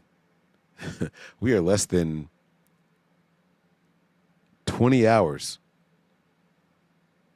from the drive starting and new guys rolling in here for Robert Saleh to evaluate. So let's put some real on this conversation. Enough of the fluff and the feel-good stories. Robert Saleh is back. Everything is okay. Yeah. You guys had 2-3 months to talk about that. It's over now. Now is when shit gets real. Now it's time to see what you're really made of. It is time to really evaluate the players that are here, to make some assessments. Robert Saleh, you're behind the 8 ball. Fred Warner, you right now in this moment today are more pivotal to the success of this defense than Robert Saleh is. So I need you, Fred, to be talking to Robert Saleh consistently. Explain to Robert Saleh why you felt the need to overcompensate when so-and-so was lined up next to you. I'm not going to throw anybody under the bus. Explain to Robert Saleh why you hesitated to run to someone that you saw breaking out in the flat, because you weren't sure if X defensive lineman was going to be able to maintain their assignment. You, Fred, are the eyes for Robert Saleh right now. I know, Mike, you're putting too much on a player. I get it. There's position coaches out there. Those are the guys that should be talking to Robert Saleh. But if you guys have been watching Robert Saleh the way that I've been watching him, he's a guy that likes to be on the sideline. He's a guy that gets fired up. When his players make a good play, he is right there. He's the first one to chest bump those guys. When they make a bad play, he's the first one to tap him on the helmet, grab him, pull him close, and say, hey, what's going on out there? What'd you see? How do we get better? He's got none of that to go off of right now today. Fred, that's you. You have to be the guy, Fred, to talk to Robert Saleh and let him know who's who and what's what based off of what you've seen. Doesn't mean those guys are finished products. Doesn't mean that those guys are done deals. Doesn't mean that they can't elevate their game. But right now, Saleh doesn't know shit and he can't help anybody right now. It's going to take the entire village to make this a good, formidable defense. He is to be back in the red and gold with the good guys again, and it's crazy that he only knows about 3 or 4 guys back from when he was here last time. It's a whole new group, and so all of us, man, we're all here trying to just get to know everyone again, build that camaraderie and just build from the ground up. It's a whole new team, whole new group, regardless of some of the familiar faces. So it was good to get that all gas no brakes, all gas no break at the very end. So it was good. There's some pictures of you meeting with draft visitors on social media and stuff like that. Do you pay attention to that? I mean, your rapport with Dre was so close and so productive that do you give them input on linebackers, somebody that might be playing next to you for the next 5 years? Give who input? The team? Yeah. I mean, do they ask for your takes on guys or anything like that? No, they don't ask me for anything. They say, Fred, you better show up ready to go. That's my. What a mistake. What an error. What an error. I just went on this whole 40-second soliloquy on how important Fred Warner's input is, and he just said they're not asking him shit. Okay. So we're supposed to trust the Johnny Hollins. No, you know what? Nope, I take it back. I'm not going to call names. We're supposed to trust the linebackers coach and the cornerbacks or DBs coach, Chris Kosaric, and their evaluation of the talent. And not the guys out there actually on the field doing it, not the captain of the defense, the leader of the defense. We're not supposed to trust his input. You're telling me that the Niners aren't asking him for his fucking input, this guy right here? If you're not asking this man how he feels about the players around him, you're just shooting in the dark? You're going to trust the coaches that haven't developed and made a player exceed expectations, that hasn't. This is the stuff that drives me crazy. This is not the answer I want to hear. Good answer by Fred. Great answer by Fred. Honest answer by Fred. But does this answer instill confidence in me that we are heading in the right direction? Absolutely not. Fuck no. This is a problem. Put the kids to bed. Because I'm gonna get in my bag. Now I'm gonna start cursing more. Now I'm gonna get pissed off. You guys are telling me with a straight face that this team brought back Robert Saleh, and while they run the same scheme, formation, they never asked Fred Warner what players he thought were good or bad or needed some extra coaching or could solidify some positions or maybe need some more. They didn't run any of that by Fred fucking Warner?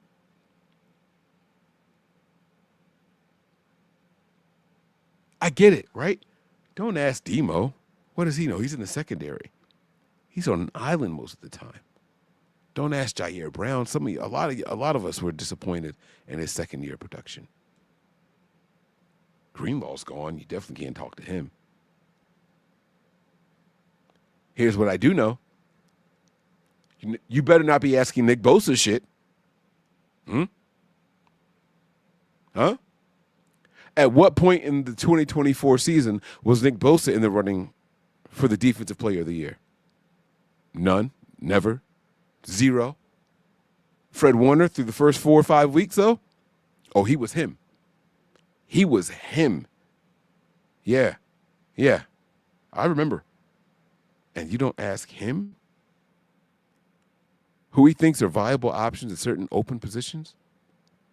It's not to say to give it to him at all. I'm not saying that Fred Warner should have been allowed to pick the starters along the defense.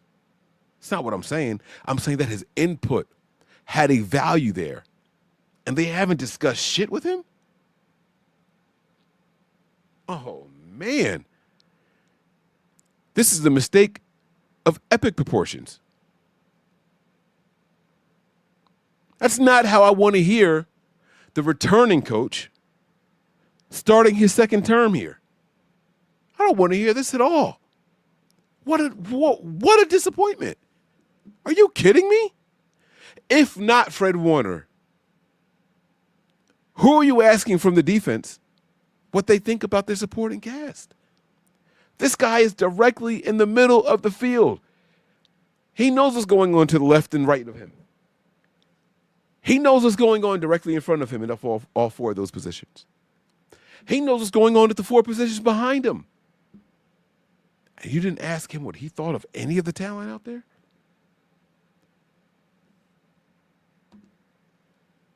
Say what? Excuse me, bitch? Ladies and gentlemen, if you are watching this show to hear a joke, to hear a punchline, I present it to you right now. I mean, do they ask for your takes on guys or anything like that? No, they don't ask me for anything. They say, Fred, you better show up ready to go. That's my job. But no, I mean, yeah, I'm so far removed from the college game. It's hard for me to keep up with a lot of these young guys that are coming in. It is cool to meet these guys, and it brings me. Wait. Maybe I misunderstood the question. Fred pivots and says, oh, the college guys, the young guys. Maybe what Matt Mayoka was asking, Matt Burrows, my apologies. Maybe what he was asking was about, Fred, what prospects do you like? Well, that's different. I'm going to play it one more time. But I thought what the original question was about the roster that's still in the building. Now, if they were asking about the roster in the building, I stand on everything I just said. If they're asking about prospects, I take it all back. What I think Fred did, and I'm going to hit play, and you guys can quickly tell me if I'm right or wrong because it's going to be very apparent. What I think happened was they asked Fred about the current roster and if they're asking for input on those guys, and Fred quickly pivoted. And the very mental, he's on his toes, he's sharp. He knows not to throw these guys under the bus. And he just pivots to prospects. I didn't hear him ask about prospects. Maybe I was talking too much. Maybe I was in the middle of drinking. Maybe my gulp of my water just completely made me miss what the question was. Don't ask Fred Warner about prospects. I agree with that. You expect him to go sit and break down film of 200 draft-eligible players or 200 draftable players that the Niners have on their board? Absolutely not. I wouldn't be asking Fred Warner about that shit at all. I agree with that sentiment. But that's not what I thought the question was. Let's see if I was wrong. Give them input on. Nope. Back more. Pay Back it attention up. to that. I mean, do you on social media and stuff like that? Do you pay attention? The ground up, it's a whole new team, whole new group, regardless of some of the familiar faces. So it was good to get that all gas no brakes, all gas no break at the very end. So it was There's good. Some pictures of you meeting with draft visitors. Oh, draft on social visitors. media Okay. and stuff like that. Okay. Do Okay. you pay attention to that? I mean, your rapport with Dre was so close and so productive that do you back to Dre. Give them input on linebackers, somebody that might be playing next to you for the next 5 years? Okay. I was right and I was wrong.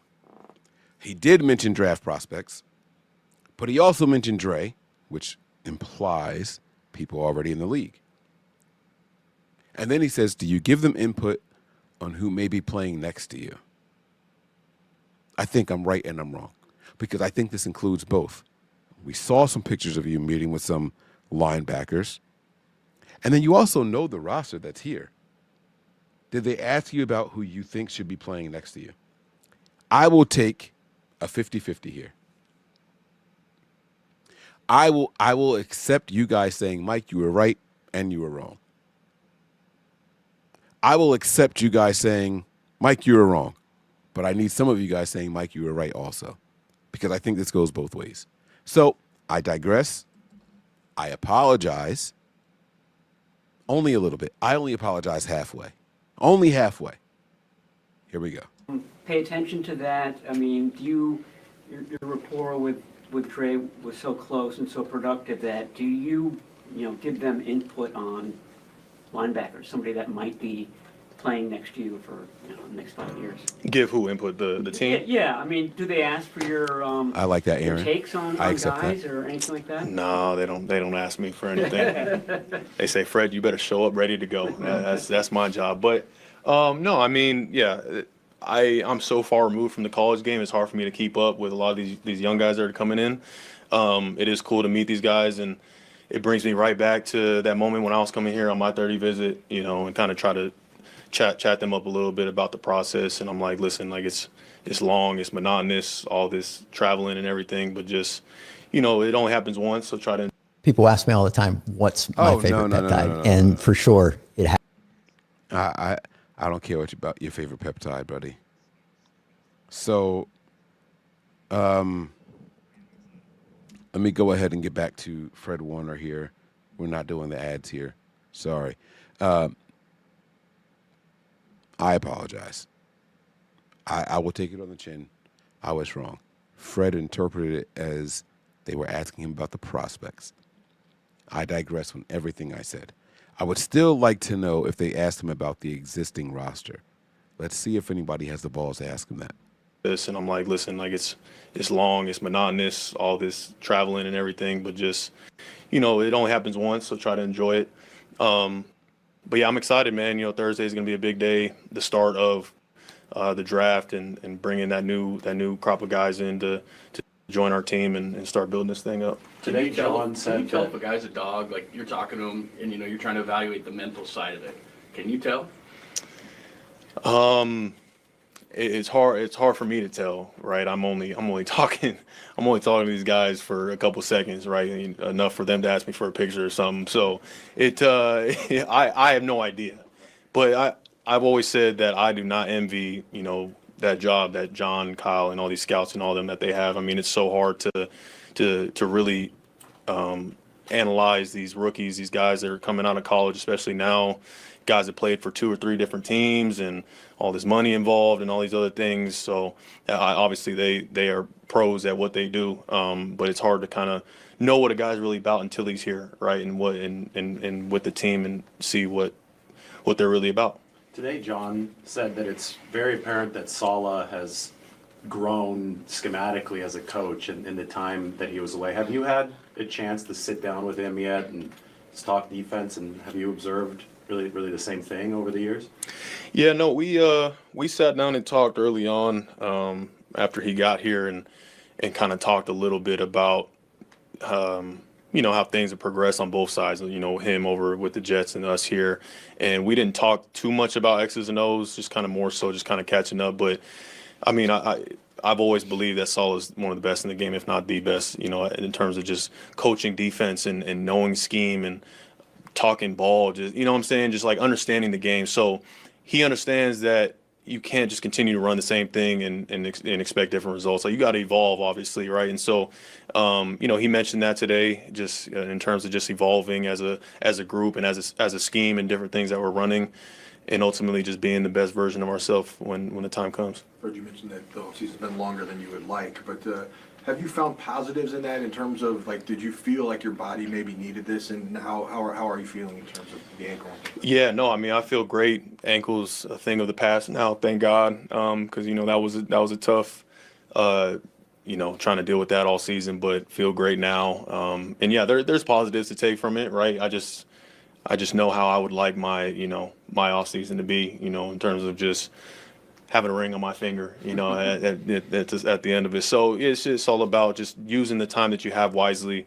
And, I'm never going to complain about having that extra time with my family. My little man now, he's running around and stuff. So it's kind of just crazy just seeing that evolution too. So yeah, I mean, the off season's great, but I'm excited to be back and get things rolling again. And you didn't need any procedure or anything on the ankle. It was just time. That's right.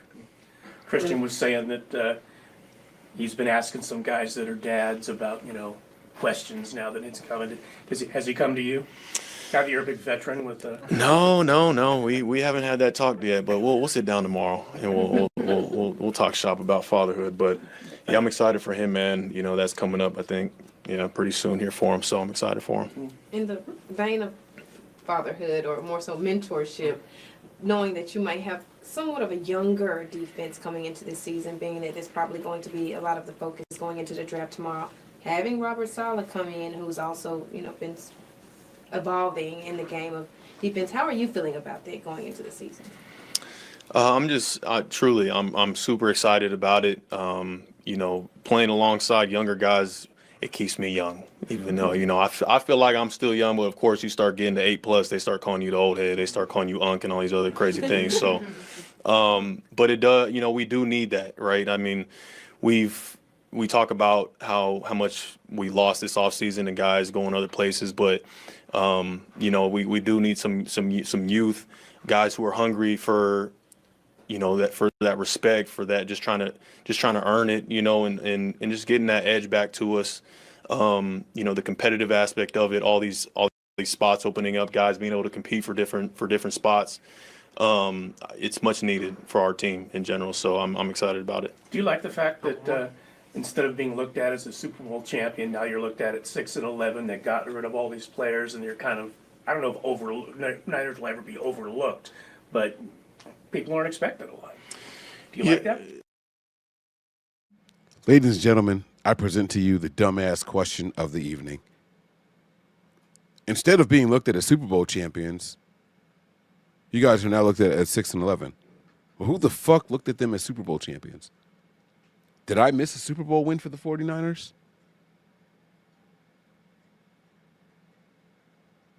Did you guys miss a Super Bowl win for the 49ers? Who the fuck was looking at them as Super Bowl champs? Top of the NFC? Twice. That's cool. Super Bowl contenders? That's cool. But champion, what the fuck? What are we talking about, bro? The Niners haven't won shit with this regime here. Let's stop coddling. Let's stop pretending. Let's stop acting like this team is something that they're not. We haven't won a damn thing with this regime here. Somebody help me out. The last time the Niners won a Super Bowl was 1994. 94.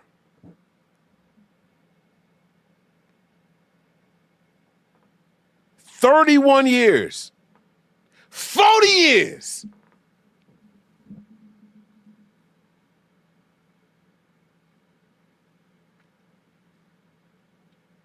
You know what the Niners are looked at right now, guys? We're looked at as the chokers. If the Niners make it to the Super Bowl, it's a dub for the AFC. I'll tell y'all what the outside world is looking at us like. If the Niners make it to the Super Bowl, it's a dub for the AFC. Put all your money on the Niners' opponents in the Super Bowl. We went from 5-0 to 5-3. At the conclusion of the 5-0 Super Bowl run, 1994 to 95, we've had 3 more Super Bowl appearances, and we've won none of them. Not a one. 0. Zip. Zilch. Nada. You know, the competitive aspect of it, all these spots opening up, guys being able to compete for different spots. It's much needed for our team in general. So I'm excited about it. Do you like the fact that instead of being looked at as a Super Bowl champion, now you're looked at 6-11, that got rid of all these players and you're kind of... He really said Super Bowl champion. Fred Warner has never been looked at as a Super Bowl champion. You want to know the best ring on Fred Warner's finger? Never mind. Nope, not going to do it. I don't know if Niners will ever be overlooked, but people aren't expecting a lot. Do you like that? Yeah, no, I never need more motivation to, you know, get up and be the best version of myself, or I think for our team as well. We never, even though we've been close to hitting the mountaintop, we've never actually surpassed it, right? And so, you know, teams have never looked at us as a Super Bowl champ because we haven't attained that yet, you know, and that carries heavily on myself as it does with a lot of the other guys that have been here. But yeah, it is honestly about really being, you know, the hunter instead of just being the hunted, right, at this point. So, however we got to get it, I'm ready to do it by any means. How important is it, whoever it is next to you at will, for it to be somebody who can fit the run with physicality and the sort of violence you talked about? Yeah, I mean, everything is important, honestly. You know, the run game obviously is a big part of that. I think that we lost some of that last season with just as a defense in general, and I know that'll completely get cleaned up. You know, having Saleh back and making sure we're clear cutting everything that what the expectation is. But you got to be able to do it all in the run game, pass game, ball production. You know, we talk a lot about that, especially today in our linebacker room, of just about getting the ball. You know, for not only for our defense but for our team. You know, that's how you win games is that turnover margin. So you got to be able to do it all. It's a tough ask and a tall ask, but you got to be able to do it. Business-wise. Okay, and there's my first critique of the new Robert Saleh regime, era, whatever you want to call it. There it is right there, my first negative critique. The first day you have the guys inside, and you chose to focus on turnovers.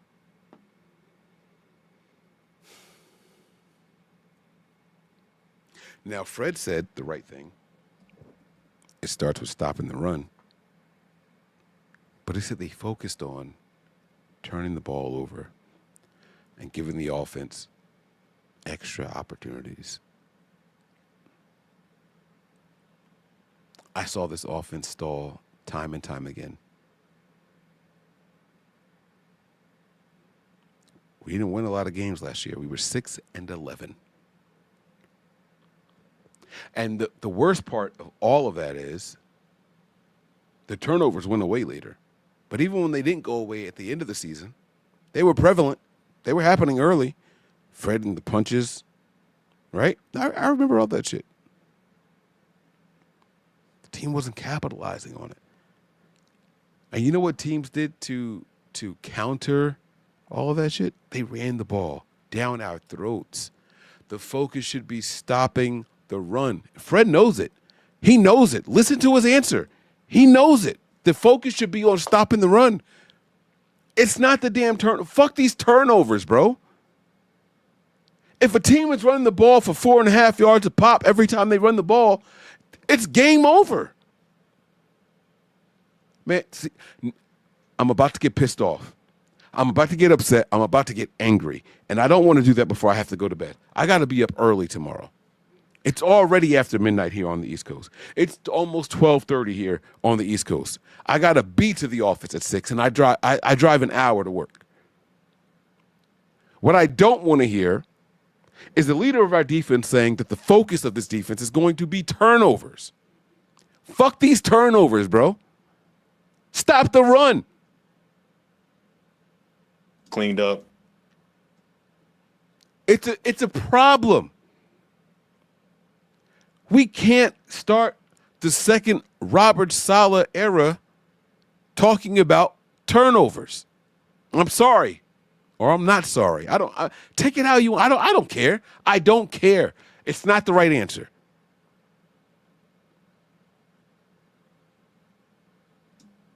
having Salah back and making sure we're clear cutting everything what the expectation is. But you got to be able to do it all in the run game, pass game, ball production. We talk a lot about that, especially today in our linebacker room, of just about getting the ball.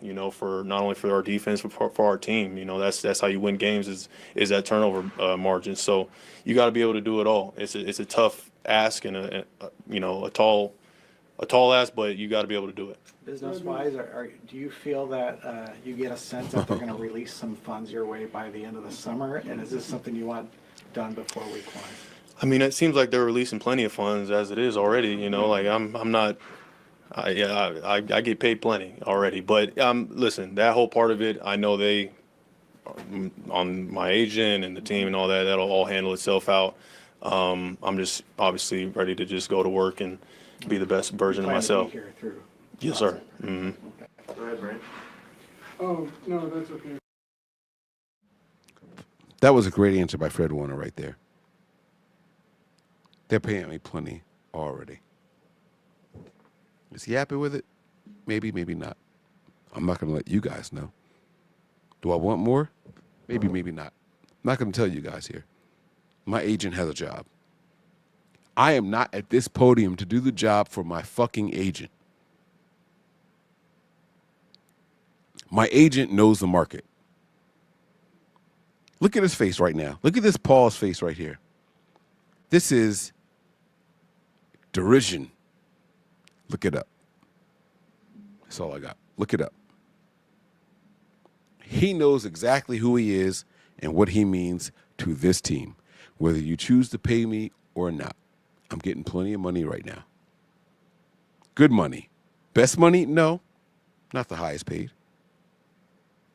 Bad money? Absolutely not. Far from it. Not the lowest paid. But they know what the fuck I do. That's what this face is. Look at this face right now.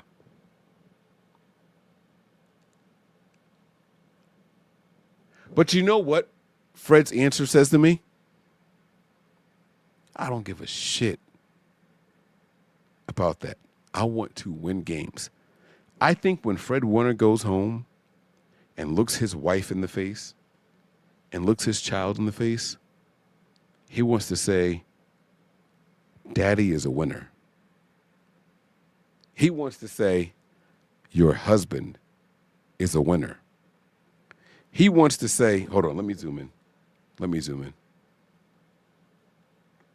He wants to say, I'm the man. That's not about the paycheck. Huh?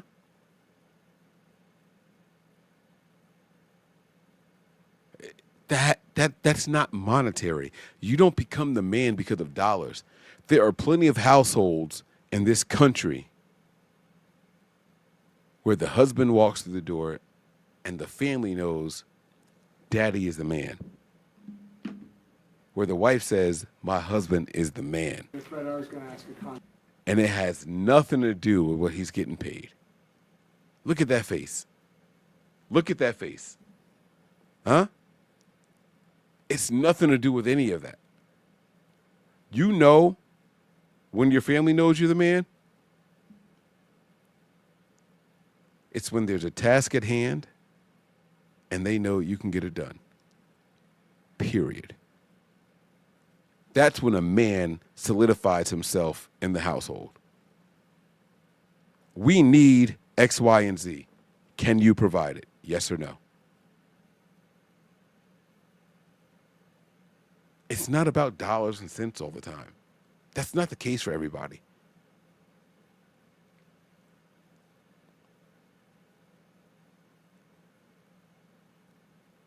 Fred Warner wants more than that. I believe it. And if you, for a half a second, doubted that Fred Warner wants more than just money, look at the shirt he's wearing. Huh?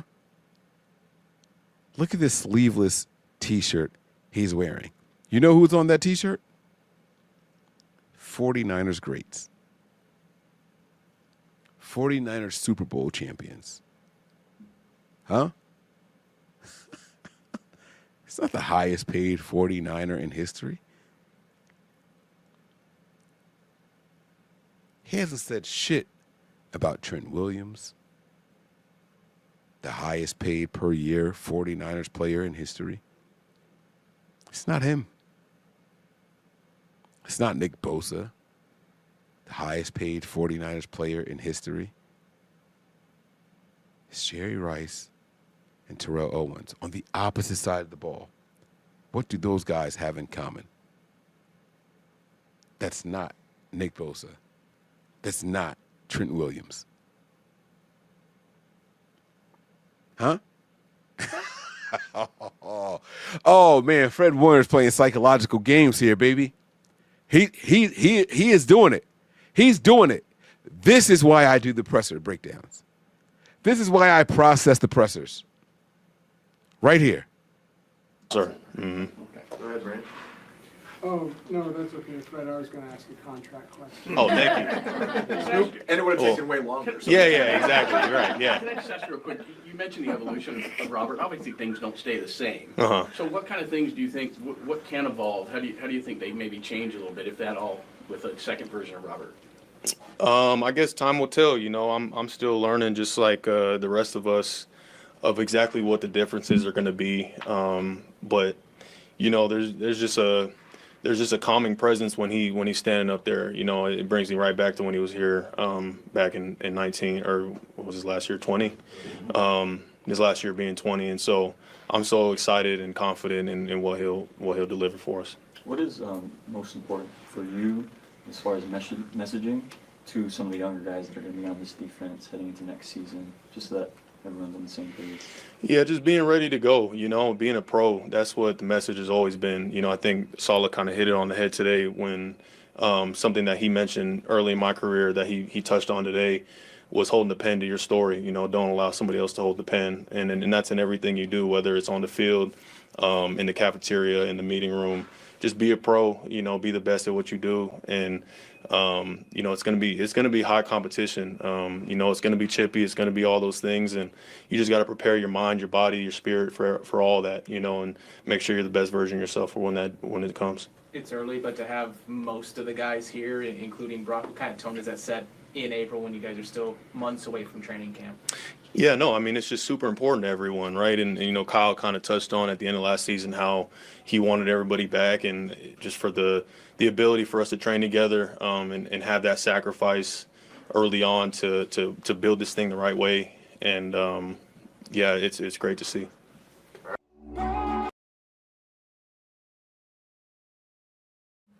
And there you have it. There you have it, ladies and gentlemen. Processing the Pressers, episode 1. It's in the books, baby. That's it. It's in the books. I can't tell you if you guys enjoyed this show. That's up to you guys. I think we got some answers here.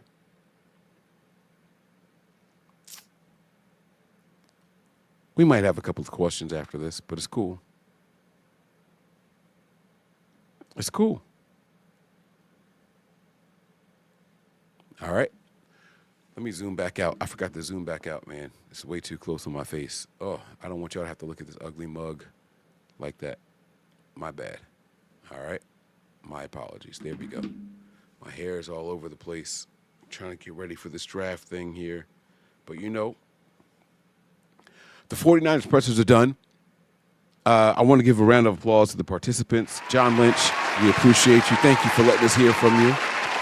Christian McCaffrey, thank you so much for letting us hear from you.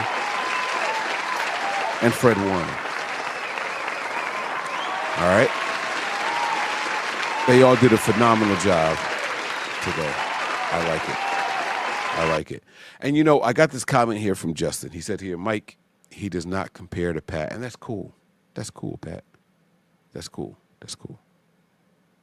Fred Warner is no Patrick Willis. I got no problem saying that, right?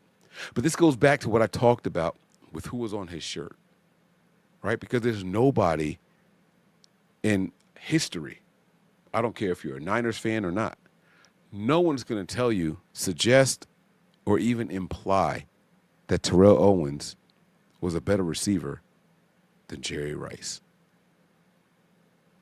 That's not what it's about for Fred Warner. Right? There were two people on his shirt. It was Jerry Rice and Terrell Owens. One of those guys, clearly, even in the record books, as great as he was, doesn't quite measure up to the other guy.